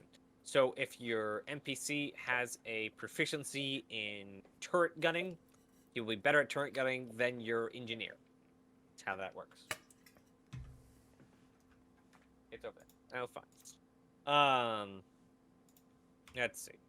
Traits is the other one. Traits describe what kind of jobs a quanta prefers to do by modifying their perceived value of the job. Of each job will have specific alignment. Of the value of job. Oh, there's something missing in the sentence. Thanks, auto-generated stuff. I didn't have much time to actually get, what's it called? I didn't really get a chance to proofread the stuff. All right. Okay, do we have, is up there? It is up. All right, so this is our first image. So this is a graph that shows just a kind of shoehorned in there quanta, with the aggression on high and the morality on low, so he's probably a pirate. And whether aggression is low, morality high, it will rank somewhere on this this two-dimensional chart. And their perceived value, not actual pay, but perceived value of each job goes up or down. That's what we were just talking about. So if we were to say your aggression is very low, but your morality is high, you're probably going to be somewhere over here, or even over here. What a low aggression, high morality job is, that is up to designers to map or plot. All right. So, we have currently, I believe we did touch on them, morality, aggression. I forgot the third one. There's at least a third one mentioned in the Q&A. But definitely more traits are planned. So it's not just going to be, are you aggressive or moral? That's not the only two questions. Yeah, They things will like probably have intelligence and happiness. Yeah, there's a lot of traits So that if factor you're, into let's it. say you're a factory worker and you have, like on, graph back up, you're a factory worker, so you have middle morality but low aggression. Let's say you're there, but your happiness meter is going down as longer you're at that job. Okay, so the kind of more aggressive, like your field of value so that happiness will make you want to find something new to spark happiness more. So we don't know how they're going to map these traits specifically, but that's how they could theoretically work. Yeah, and that's what impacts the affinity for a job and essentially the perceived pay. Perceived pay, not actual pay. He makes that very clear in the video. The quantum simulation that ran at last CitizenCon, or Tree's video, was implemented in TypeScript, a relatively slow language that limits us to less than 10,000 quanta. All that logic has since been rewritten in C#, so over the course of 1 year and 6 months, they completely rewrote the system that Tree showed off. It is now written in C#, and a lot of time and effort was invested into optimizing the threading and resource locking, which wound up increasing performance by more than 2 orders of magnitude. That is equivalent to multiplying by 100. So if we take that 10,000, well, less than 10,000, scale it up by times 100, we get 1 million. So we can now simulate 1 million quanta on a single server, basically, on a single shard. What is it? Node? Not node. What is service? There's a word that I'm trying to think of, and it's not there. I've seen their graphs. It's not service. It's smaller than a service. I forget what it was. Anyway, on one thing, basically one client can simulate 1 million quanta. A real economy quantum produces a tremendous amount of data, and there are countless ways to adjust the simulation. Finding a combination that produces the desired result is difficult, and in order to resolve this problem, we've created Odin, a plugin for the Python-based Jupyter Lab environment. And Odin is a powerful web-based tool that allows them to see real-time data, interpretation of the game's dynamic and complex economy based on the actions both of players and of the quanta. So if we pull up this slide, I believe going to this one. There we go. This is Odin. So this is not something that players will have, but this is something that they have in the background to use to see the quantum simulation as it's going on, so that they can help iterate on the whole process. So they have this. They have a list view. So they can search specific resources and they can see it in a graphic form. It also has overlays for, I believe this one is piracy or danger. This is the danger overlay, so a heat map of danger, a heat map of mining and resources that mined. On the side, it also has felon location and how much felons are spending it. So lots of data can be seen through Odin. In addition to being able to see resources and where they're going and related, they also have mission data in Odin. So this is a plot of missions that are completed specifically by players, because these don't run missions yet. I forget which way is which way, but I believe it's x-axis is the difficulty in every mission, and the y-axis is how many times it's been played. That's the same image. All right. So It's if we take... Yeah, it's success and failure. Yes. Yes. Yeah. Yeah, left and right is success. Or completion and then success and failure. Yeah. Yes. So the entire left half of the map is when a failure, or when it's not completed. failure when completed. The right half is obviously completed and succeeded. The lower right of it would be high success rate but low completion. So their assumption in this quadrant would be that they are easy and or too easy. They have a high complete rate and there's no difficulty there. So they said the sweet spot is where they want this middle high section. So a lot of completion, but also moderate success in the mission. So a mission that you could do this in right now is a bunker mission or an anti-jump mission where you can technically finish the mission, but you shot a friendly, so the mission fails. So that is one of the ways that you can get into that high completion, but moderate success. If you do a mission that is popular, but not everyone succeeds in. All right. Boink. There we go. All right. So that is all the images we have for now. We then have 2 videos that we'll pull up in a minute. The refining gameplay made use of a couple of new backend services. This is the refining gameplay that we have now in the game in the stations. Backend services, the job service is more general purpose and will also be a key component in the implementation of a number of other upcoming features, including everything from cargo loading and unloading to the repair, refuel, and restock service, which we now have. So, should give you a little hint on where exactly we are in the current stream of implementing Quantum. We are actually pretty dang close to it.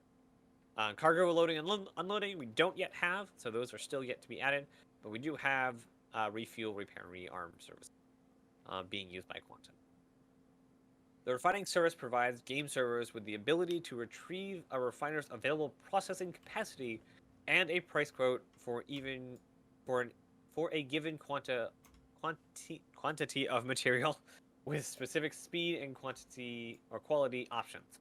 So if any of you have done any refining processes, as the refinery fills up on orders, it will get more and more expensive because they're losing capacity. So capacity will be at a premium. The quality options will also be get more diverse. So if you just want a quick job, that's what they want to be in there for those where they have less capacity. It'll still be more expensive, but it'll be way more efficient as far as money to get a lower option when we're at capacity of a refinery, as well as slow one would be much more expensive, even though you get yield out of it. But again, capacity would be at premium. These new services exemplify the way the development nowadays often proceeds, which is to ensure that all of the linkage and to and from the data source properly abstracted from the start, such as once Quantum can provide necessary data, we can flip a switch to activate it.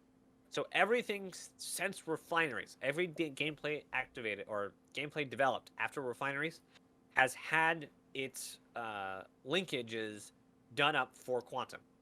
So any new gameplay that has been developed has had the groundwork laid. So when they want to, it's done. Quantum is in for that gameplay.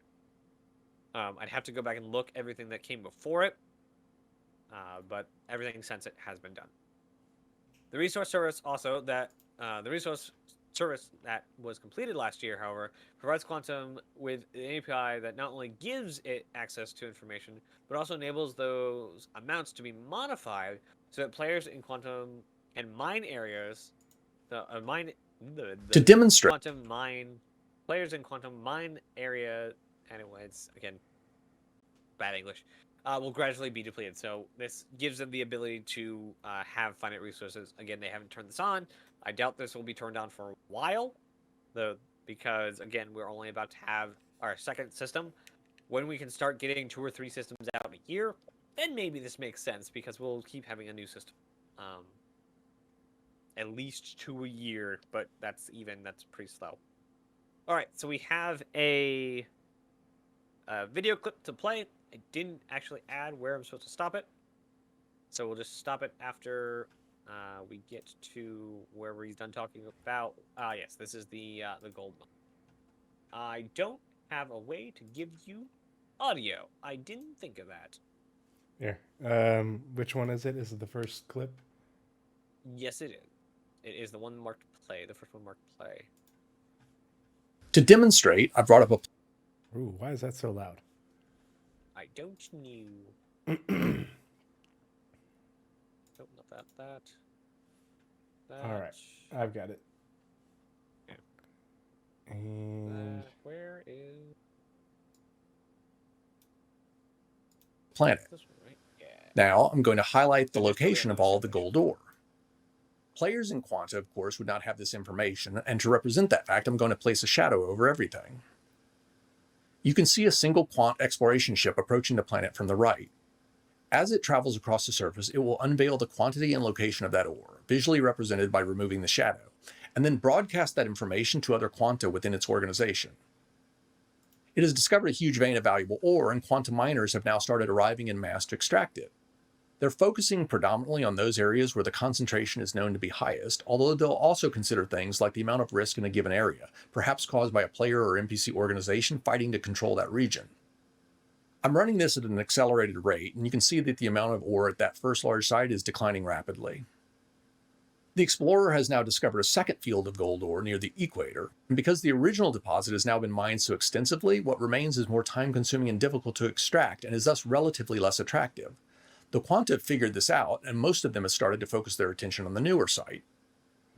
Taken together, these new features allow Quantum to generate a lot more detailed information, which will in turn result in a better and more realistic gameplay experience.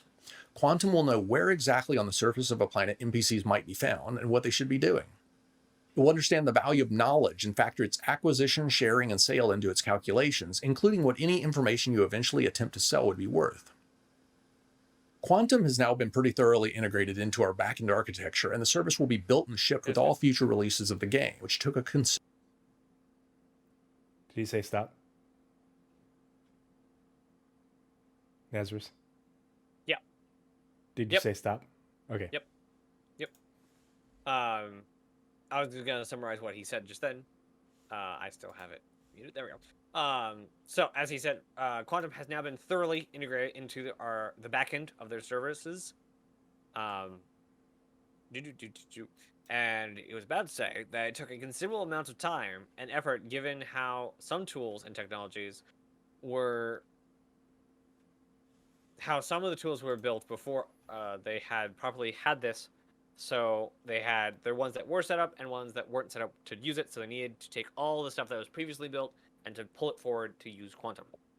But they said they do have, it has been pretty thoroughly integrated into the backend as of this video, which again, just to make sure we have the timings right, this was 1 year and 7 months ago. All right. There's still a tremendous amount of work to do, he said, to do on the simulation side, but we are getting close to the point at which portions of the simulated data will be an improvement over algorithmic logic embedded into various services. So the algorithmic logic is the mission system and the economy that we have now. So he says soon, 1 year and 7 months ago, that all this data will be turned on. Since then, we've gotten repair rearm prices, but this is going to come into effect, or not into effect, but this is going to come very relevant over the 3.18, 3.19, definitely 4.0, and I imagine a lot of quantum stuff will be talked about in these next patches. Now we have a second one. We only have 3 videos, so we have our second video. Tools and technologies were versus what we had already set up and configured. There's still a tremendous amount of work to do on the simulation side, but we are getting close to the point at which portions of its simulated data will be an improvement over the algorithmic logic embedded into various services. We're going to do a bit more testing before we enable it to start injecting that data into the live game, though, and even then we're going to start very small and limit the focus to a few select areas so that we can work out any problems. The first couple of commodities for which Quantum will gain the ability to dictate the price will be fuel and repair materials. We're also going to allow it to control the amount of piracy and possibly transport freighters and security in a few test locations. But keep in mind that until more of the data behind the curtains is exposed, the modulation may at times seem a bit arbitrary. We're going to be more aggressive with service beacons, and we'll soon move most of that responsibility, the type of beacon being offered, the location, the reward, and the difficulty, to Quantum. Our primary focus right now is less on getting a lot of data moving back and forth and more on getting all of the technological plumbing working properly. In order to properly calculate fuel prices, for example, Quantum needs to have a concept of fuel, what type of ships Quanta are using, and fuel efficiency, none of which it previously had. In order to gauge the demand for repair services, ships in the simulation need a concept of damage, which didn't previously exist. There's often a lot of service work involved in allowing new types of data to flow between Quantum and the game. With iCache now largely complete, we've been able to shift some resources around, and within the last month have now doubled the number of engineers working on the systemic functionality. As a result, we're now in the early stages of a number of critical new services, including everything from the... Oof. You good. You can cut it off now. Yeah. Okay. I think I actually put that in the wrong spot. Somehow? No, well, no. Yes, but yeah. basically that was The next very couple much being done, and they were bullets. talking about the what? Yeah, you just went over your next couple bullet points you had. Yes.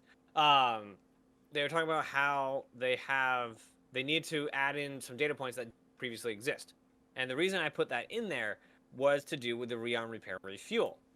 They have, like he said, laying the groundwork of the plumbing so that Quanta knows what a ship is, what damage is, what fuel is, and all these resources. So they had to do that plumbing to get in what we already have in game now. So that is work that they didn't have to do for further involving the system. And like he said, and I want to re-emphasize this, within the last month previous to this video, or previous to recording this video, they doubled the amount of engineers working on the systemic functionality. As a result... Except? Well, have an except. No, with iCache largely being done, oh yeah, they've doubled the amount of engineers. Well, what happened with iCache? They need to go back and re-up, make a new path on the system. So that's why, when everybody wonders why where is Quantum? Why is it taking so long? Well, the development of Quantum has to share resources. Yeah, it has to share resources with the development of PES and server meshing, because iCache did not work out. And so once I got iCache out and it didn't work out, then the people who got moved on to Quantum were like, hey, we need you back, because we need to turn this into something that bigger and better, which is PES. Yep. And so poor Tony Z is in a tug of war with the network teams. Other half the game. Yeah. Like he's in order to get his back stuff end, server meshing's the front end, like actual player connection. So it's difficult to be a designer. Yep. But they didn't just stop working on it, because they have gotten some of these things into the game in the last year that he talked about. It just took longer than what he was intending, because the scarcity of resources, and that resource being the right people to do the job. Yep. And he goes on to say, as a result of those doubling of engineers over those few months, early stages of the number of critical new services include everything from air traffic controller, which is now part of Quantum, we have in game now. The air traffic controller service that is required for server meshing to the NPC scheduler, or required for server meshing to the NPC scheduler that will enable dynamic populations to virtual AI, which we'll talk about in a minute. Service that is necessary for the next major feature that we are going to discuss. All right. So we've talked about Quanta for a good long while. Now we're going to talk about virtual AI. So this is a completely new thing to our discussion here. Virtual AI. So Star Citizen's AI architecture is broken up into three distinct levels of fidelity. High fidelity characters that you see in game. It's what we see in game now. Subsumption logic is what it will be on. Currently, it's just on basic AI. It will be all moved over to these subsumption graphs. Subsumption logic on a server, and is far and away the most computationally expensive of the 3 types of AI, and it's got similar senses, think, act as other AI, but because you can see them, I'm trying to read here and not just summarize because I'm bad at summarizing. Basically, the subsumption AI is what you see. They can interact with stuff in the environment. They have the most computational expensive because they have to be seen, so they graphics, they have to execute animations, and they have to be run on the DGS itself because they are physical things in the universe. So also collision and things, and they run everything locally. This is a problem because Star Citizen, we're trying to simulate the entire solar system that can be subbed out for entire universe, as we mentioned in the Q&A, and we can't afford to execute this kind of expensive logic for tens of thousands, if not millions, of characters that players can't see. So the quantum simulation comes in there. If you're not at RCorp, you don't need to see it. If no one's at RCorp, no one needs to be streamed in at RCorp, and we have that now. But the wheels still need to turn, so let's see how they fixed it. This creates another roadblock, though, because you can't effectively simulate an economy when portions of the area are being constantly shut down and restarted, and it's a fundamental reason why quantum exists. Merging these two AI, extreme subsumption and quantum, solves our basic problem. There is one major flaw, however. With this solution, the heavyweight subsumption NPCs that you can see and interact with don't execute any AI logic when they're not around, thus severely limiting what we can do when and what they can do and when they can do it. What they can do and when they can do it. There, and I can English. So when a subsumption NPC is streamed out, its location is saved. So let's say you spawn at ArcCorp, you pass by a couple NPCs on your way out, and one of them looks a bit odd. So he sticks in your brain a bit. You go and spend 3 months in a Carrack exploring a quadrant of space. You come back, and the exact same AI is standing in the exact space you left him. That's the problem. Subsumption AI don't at all simulate when they're streamed out. This issue is the responsibility of a middle tier of systemic logic that he calls virtual AI, or VMPCs, to simulate transitions back and forth between the fully realized physical world of subsumption and the far more efficient intangible backend, either where they retain the ability to interface with elements of the systemic architecture. Just like a player, this technology is going to unleash a lot of new, exciting gameplay, but it's going to take more than a few sentences to probably explain what he's talking about, and that I have played this example until 25. So this is the 9-minute long thing where he's going to explain an entire scenario and how each step will work with virtual NPCs. And I picked it out, and I did want to actually show you the entire 9 minutes because it is the most capsulized part of virtual NPCs. So everything that has been talked about for virtual NPCs ever since this video has been in this 9 minutes. So if you would please play the 9 minutes of virtual NPCing. This is the Stanton solar system. You can see the 4 planets: ArcCorp, Hurston, Microtech, and Crusader. I'm going to zoom into the Crusader planetary area, and you can see its 3 moons, Yela, Daymar, and Selen, and the space station Port Olisar. You can imagine looking at that station, hundreds of NPCs going about their lives.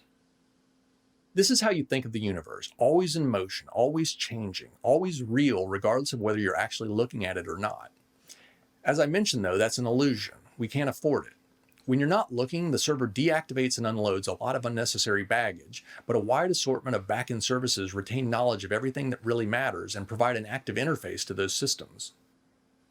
NPCs outside of landing zones are treated differently. Quantum accumulates statistical information for where NPCs should reside and what they should be doing from its quanta, which allows us to determine how often you should see a pirate or what a freighter you run into should have in its cargo hold. These areas are called probability volumes, and the important thing to note is that the NPCs they create are ephemeral. They pop into existence for a brief moment so that the area you're viewing looks like what Quantum says it should, and once they're sufficiently far from any players, they're completely and forever destroyed. I'm going to add a player here, which you can see off to the left. As they pass by Daymar, they're in range of a probability volume that eventually decides they should encounter a pirate. So a pirate is created and engages the player, and after a bit the player decides that they're outmatched and decides to run. Once they're sufficiently far from that NPC, it's destroyed. It doesn't persist in any fashion and you'll never see them again. The player continues traveling to Port Olisar, and the translucent green wireframe indicates that the area isn't loaded on the server, and thus the subsumption AI isn't active. I'm going to add a VNPC in a moment, but first let's quickly recap what makes them so different. VNPCs always execute some form of AI logic, regardless of whether or not they are in proximity to a player. Virtual AI is extremely lightweight and computationally efficient, stripping out all of the expense related to visuals and unnecessary details, yet retains the full ability to interact with the game in the ways that truly matter. Virtual AI executes within a backend service and can thus easily be scaled and doesn't put any load on the servers. VNPCs can seamlessly transition back and forth from lightweight, back-end-driven AI entities to full-blown, subsumption-driven NPCs, and are thus indistinguishable from an NPC that really did execute expensive subsumption logic all the time. Lastly, VNPCs gradually build up their own unique histories as they live out their lives. They evolve. Okay, so back to the example. Once the player gets close enough to Port Olisar, that area is streamed into existence, loaded onto a server, and the NPCs initialized to resume whatever they should be doing at that time of day. Now I'm going to introduce a VNPC pirate near the player, and they're going to immediately attack. After a few moments, the VNPC comes out ahead in this battle, and the player is killed. Because their crime was committed in range of an active comrade, it's recorded in their character history, along with the time and location of the felony. An upcoming tracking app will allow you to access information like this if you've registered with the local authorities, so that the digital footprints players and VNPCs leave behind can be tracked. This VNPC's name is Dragon, and since they're now wanted in this jurisdiction, the comrade has affixed a real-time marker to his position. With the only player in this area dead, the server now streams Port Olisar and the comrade out, but as I previously noted, VNPCs aren't destroyed like a regular NPC created from a probability volume, and their logic isn't suspended like an NPC at a landing zone. Instead, VNPCs simply transition from their physicalized state, where authority over their actions is controlled by subsumption logic executing on a server, to their native ethereal state, where their virtual AI executes on the back end.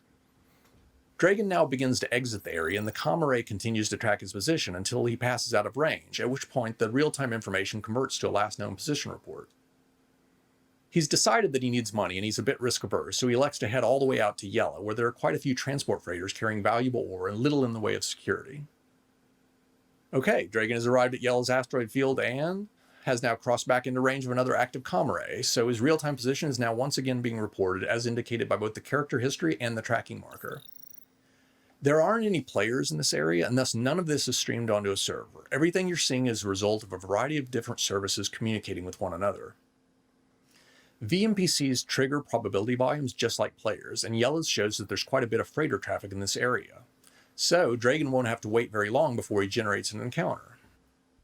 There's one. Dragon just caused the creation of a freighter, which itself becomes a VNPC so that it can react to what's happening via its own virtual AI. Dragon now engages the freighter. He starts firing on it.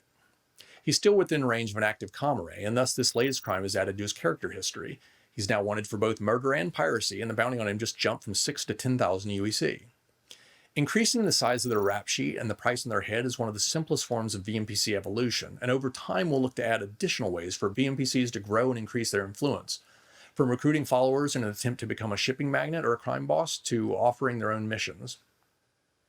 The captain of that freighter isn't going to surrender so easily. He's broadcast a combat assist service beacon that players can choose to accept, and he's offered a 3,000 UEC reward for his protection. Unfortunately for him, he's pretty heavily outmatched, and he's quickly destroyed, causing the service beacon to expire before anyone can come to his aid. Bits of information like this are fed back to Quantum, and in sufficient quantity will cause all sorts of things to change. How much security patrol missions in that area pay, what transports that have to travel through that area will demand as a risk premium, and how much a ship in distress will offer for someone to come to their aid. The freighter's destruction has left some debris and possibly a few items of value, so if a player had already been en route, they might arrive to find the aftermath. Another murder has now been attributed to Dragon, and the bounty on him just once again jumped, this time from 10 to 14,000 UEC. He took a bit of damage from that encounter and is eventually going to need some repairs. A harder working pirate might look to plunder a few more freighters before heading back, but Dragon's personality attributes indicate that once he's got enough cash to cover the basics, he's more interested in drinking and gambling than piracy. So he leaves the area, and once again the real-time location tracking ceases once he's out of range of the comm array. He's heading back to Port Olisar, which is the closest location that has everything he wants. A fence to sell his stolen goods, shops to repair and restock his ship, and a bar where he can spend the remainder of his cash. The comm array near Port Olisar has been disabled, which means that Dragon's position isn't updated upon approach. The area remains devoid of any players, and thus it's still not streamed into memory.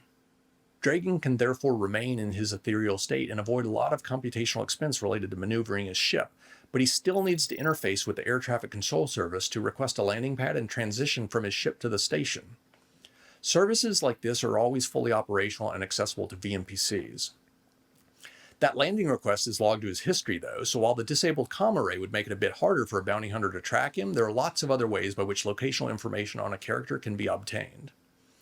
Dragon needed to refuel and repair his ship, and you can see those actions reflected in his history as he interfaces with the shop service that controls those operations.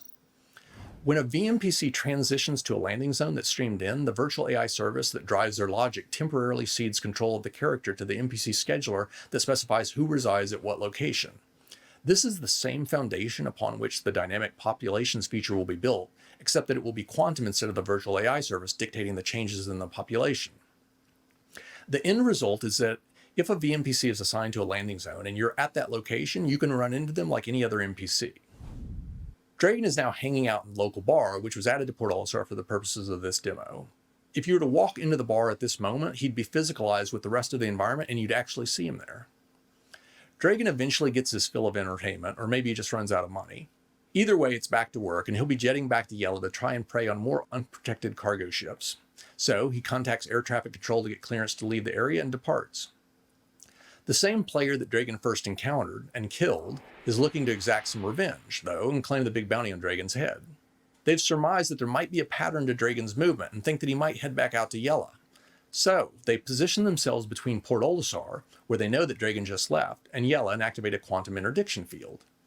Dragon, still in his lightweight ethereal form, initiates a quantum jump from Port Olisar to Yella and, just like a player, routes that movement through the probability volume service that is responsible for interdictions. Once he gets within range of the player's interdiction bubble, his jump is interrupted, and he transitions from executing virtual AI on the back end to a full-blown subsumption-driven AI executing logic on a server, so that the two of them can battle it out. If the player once again gets the worst of it, they might decide to change up their tactics a bit and wait to see if Dragon soon returns to Port Olisar, where they could try to sneak up on him on foot.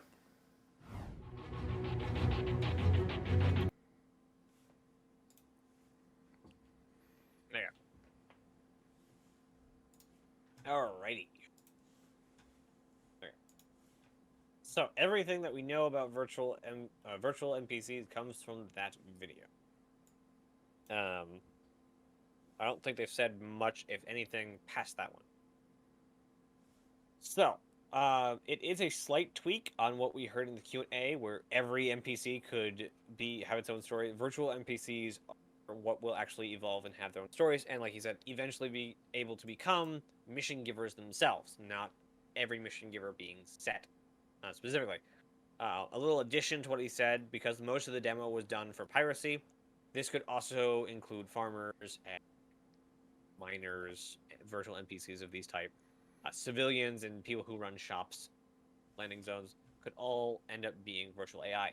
The only way to distinguish a virtual NPC from a quantum spawned subsumption NPC is a virtual NPC or virtual AI will have a history to it. They'll have a little more to say. And assuming that these don't die without being killed, more and more of the universe will have these dynamic hero characters around. So this was one in Crusader area. As the game lives, these will get more and more popular too. These will be the people in the world that give a higher sense of flavor than just the background population that we spawned in with the dynamic population service. Less generic. Less generic. Yeah. As the title card we saw showed, the next topic is dynamic events. this has a lot to do with the quantum system because it's built for the quantum system. It's built to take everything that happens in the quantum system and to make it explode, basically. So the ultimate objective for Star Citizen, this is exactly what he said, the ultimate objective for Star Citizen has always been a dynamic and evolving universe. He said, historically, however, our mission content has always been static. We've had no ability to modify it after we've pushed an update, out the door. Missions have always been confined to a single server, each which was thus its own little island cut off, oblivious to whatever happens elsewhere. Environmental data that applies to all the services. Blah, blah, blah, blah. I lost what that said. Environmental data that applies to all other servers. What items the shop offers and sells for how many, and sells.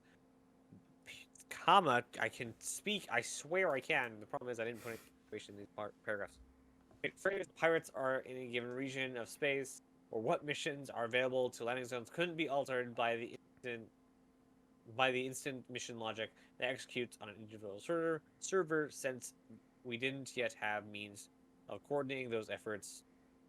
The end result has been a universe that feels static and fails to offer sufficient variety.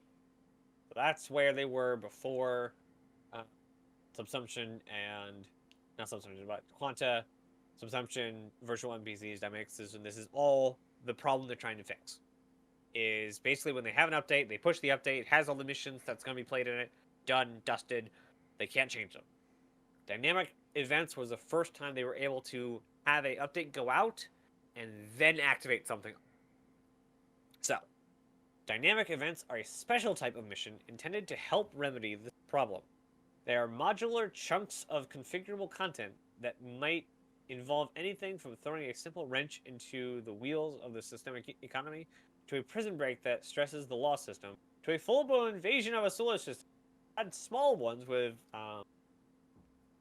Xenothreat, a small invasion, just in one planet area. So, conceptually, servers, so this is how he explained how the different services use quantum. Conceptually, the servers control the battle, so what you see second to second, and the back end manages the war. So that's a good way to conceptualize how and what each server. The Xenothreat mission that we released for the quarter was a dynamic event.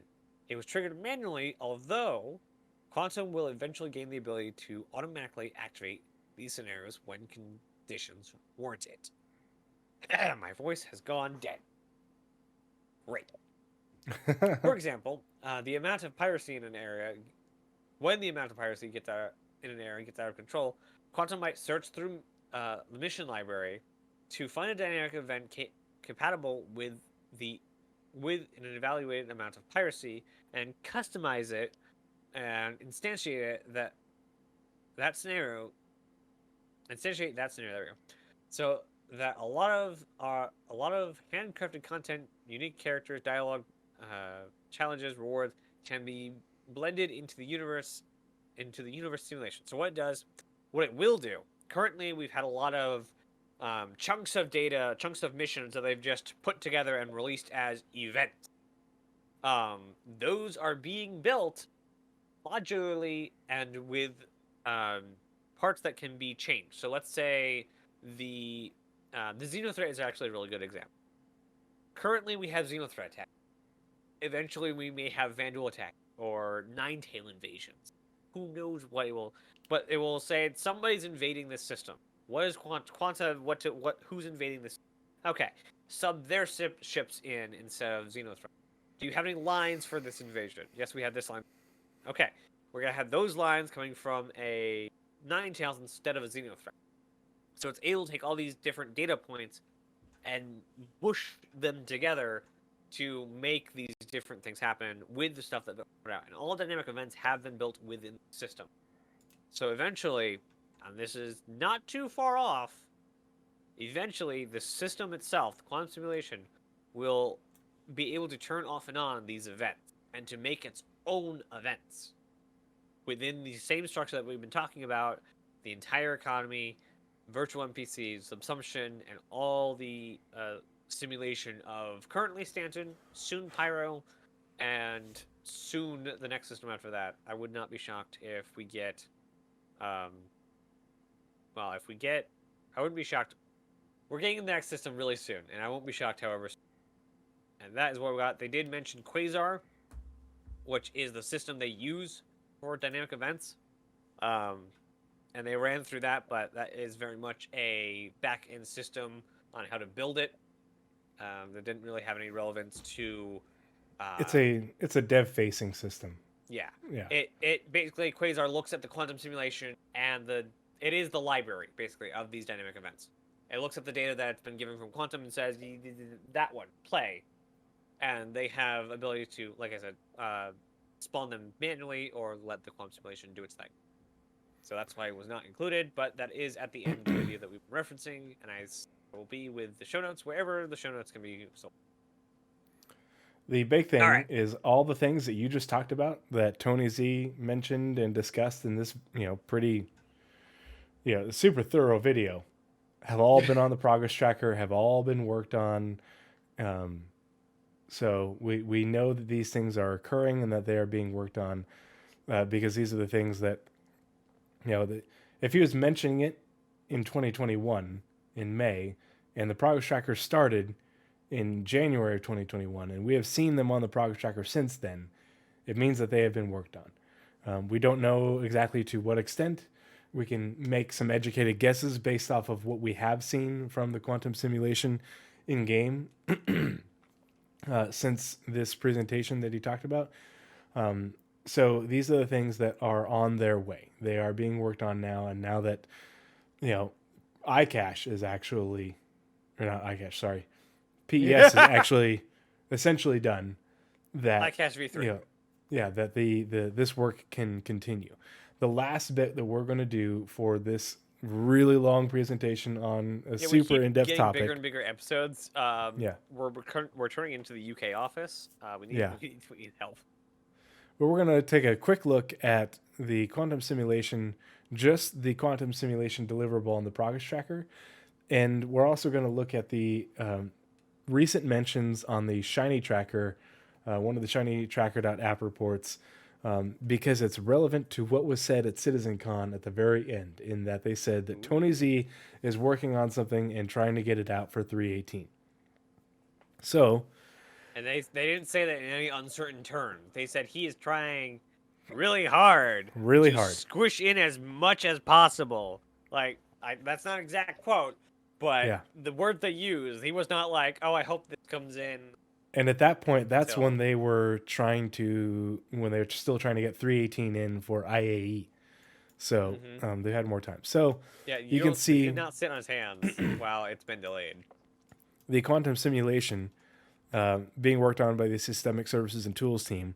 This is just one of the sprints. They have separate sprints for all the services that they've been building. And if you want to look at all those sprints, you can see them under the SST and I think it's the network team.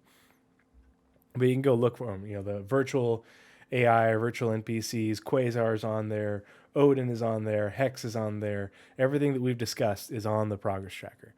But you can see that they were working on quantum since before the advent of the progress tracker, like we talked about. But it's been getting worked on part-time because they're having to share resources with, the other, the other mandates that they've got going on for PES, for server meshing. So you can see all these different services that are getting worked on by systemic services and tools. Here's the quantum simulation. You can see that they had designers working on it, basically from before here, back in Q4, in 2020 is when they had designers working on it. And then engineers have been working on it part-time ever since. Well, let's look and see what part-time actually means. So, unfortunately for the Shiny Tracker, for the scheduled deliverables report, they only go back so far. And so it really only shows, Shiny Tracker doesn't keep a full long catalog of all the reports going back into perpetuity. But I pulled up all the reports from for the scheduled deliverables report because that tells us how many devs are working on how many tasks over a given period. So for the August 17th scheduled deliverables report, there wasn't any mention of the quantum simulation. But for the September 14th, only less than a month before CitizenCon, here we are. Quantum simulation. Systemic Services and Tools team, 5 engineering devs working on 15 tasks, 31% load through December 15th, 2022. So when they say 31% load, if it's under a certain, I forget what percentage it is, but it's like 75 or 80% load, it's considered part-time because that means that they have other tasks that they are working on for other things. So as these engineers, as you go through the scheduled deliverables report, you'll see how this progresses, how they're working on the quantum simulation, and how as these devs get freed up from doing other things that they're working on, you can see for the September 28th scheduled deliverables report. Now it's 19 tasks, 39% load. It went from 15 tasks and 31% to 19 tasks and 39%. Now we go on to October 26th, like a whole month later, and now it's 23 tasks and 48% load. And so this is telling us that these engineering devs are wrapping up work that they're getting done on other tasks, and they're picking up new tasks for the quantum simulation in order to get through this sprint. 2 weeks later, on the 9th of November, same 5 devs, more tasks, 27%, 56% load through December 15th. And then the last one, the last update to the progress tracker we had, these 5 devs are working on 31 tasks, 64% load through December 15th. Well, December 15th is in 2 days. So we will hopefully next week maybe get one last update to the progress tracker to see if there's been any change on what work they got done. It is my sincere hope, I'm going to do a line of hopium right after we get done here in a minute, that what these people are working on is whatever Tony Z was trying to get in for 318, and that it's something that is unannounced and that we haven't heard about. So we shall see. Big update to the quantum simulation as far as its representation. Yeah. But this is kind of what Nazeris and I have been trying to tell people, is that, these bars don't necessarily mean that they've been working on something full-time for 130 weeks.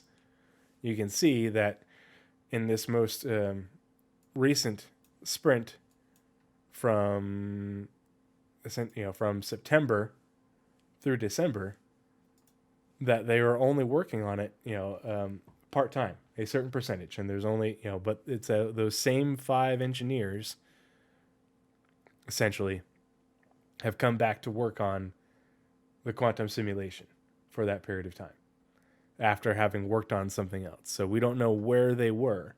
We can't track where those 5 engineers were. They were working on something else. But now they're coming back to the quantum simulation. But it's really interesting to track all this stuff because you can see virtual AI service, quantum simulation, probability volume density, NPC tracker service, NPC scheduler service, NPC character creation service, all of these things, dynamic population, dynamic events, the ATC system and the rewrite, AI info, and there's a whole lot more. All of this stuff is stuff that we were just talking about that was mentioned in both of those videos as well as the Q&A. And it's getting worked on, and it's had a lot of work done. So we are definitely getting there. And I think that is about it. And that is everything that we have for this Spectrum Pulse on the quantum simulation. if you've been with us the entire time, just want to say thank you. There's still a few of you guys hanging out in chat, listening and hanging out with us. I know this is a lot of information. I hope you found it informative. I hope it motivates you to go back and watch some of these videos yourself and look at this information critically. But I think that there's a lot to be excited about when it comes to the quantum simulation. That third major pillar next to the third leg of the tripod with server meshing and persistent entity streaming. We are very close to all three legs being integrated and having a dramatically different universe than what we have had in previous years. And I think it's going to happen this year. And from now on, we can just do sit reps instead of a deep dive on the entire quantum simulation. Yep. Now we can just reference this if you guys. The Pathfinders podcast is going to get a lot shorter in the next year. But yeah, think that. Just wait till the next thing that comes. Who knows? But yeah, that's all we've got. I need to hit the hay. Thank you for hanging out with us. And Nazeris has to hit the hay as well because he probably has to work tomorrow, right? Nope, I don't work the rest of the week, but I got plenty of stuff to do. All right, on. Well, again, thank you for joining us. If you're watching this on YouTube, please consider giving a like and a subscribe. Share if you think the information is good. Leave us a comment in the comments or join my Discord or Nazeris' Discord and hit us up if you want more information or if you want to talk about this sort of stuff. We really appreciate it. We enjoy the interaction. We can start doing that at the end of every segment. Yeah. Yep. Yes. Constructive criticism, feedback. Yay. If you have feedback, we really appreciate it. We're always trying to make this better. If you go back to our first episode and then watch this one, you'll see that we've been iterating on this process, and we have gotten better, I think, but there's always more room to grow. So, Nazeris, if you want to take us away with your traditional sign-off. Yep, it is my thing. I do it on all of my content. As Tree said, thank you everyone for showing up, for talking with us, and everyone who watches this later on. Your input is valued, even if it's not always positive. There's a lot of people that think negative information is bad information. Not. But thank you for it either way. And that is all we got. So, again, thank you for showing up. And as always, that's not the right outro. But anyway, be kind. Bye, everyone.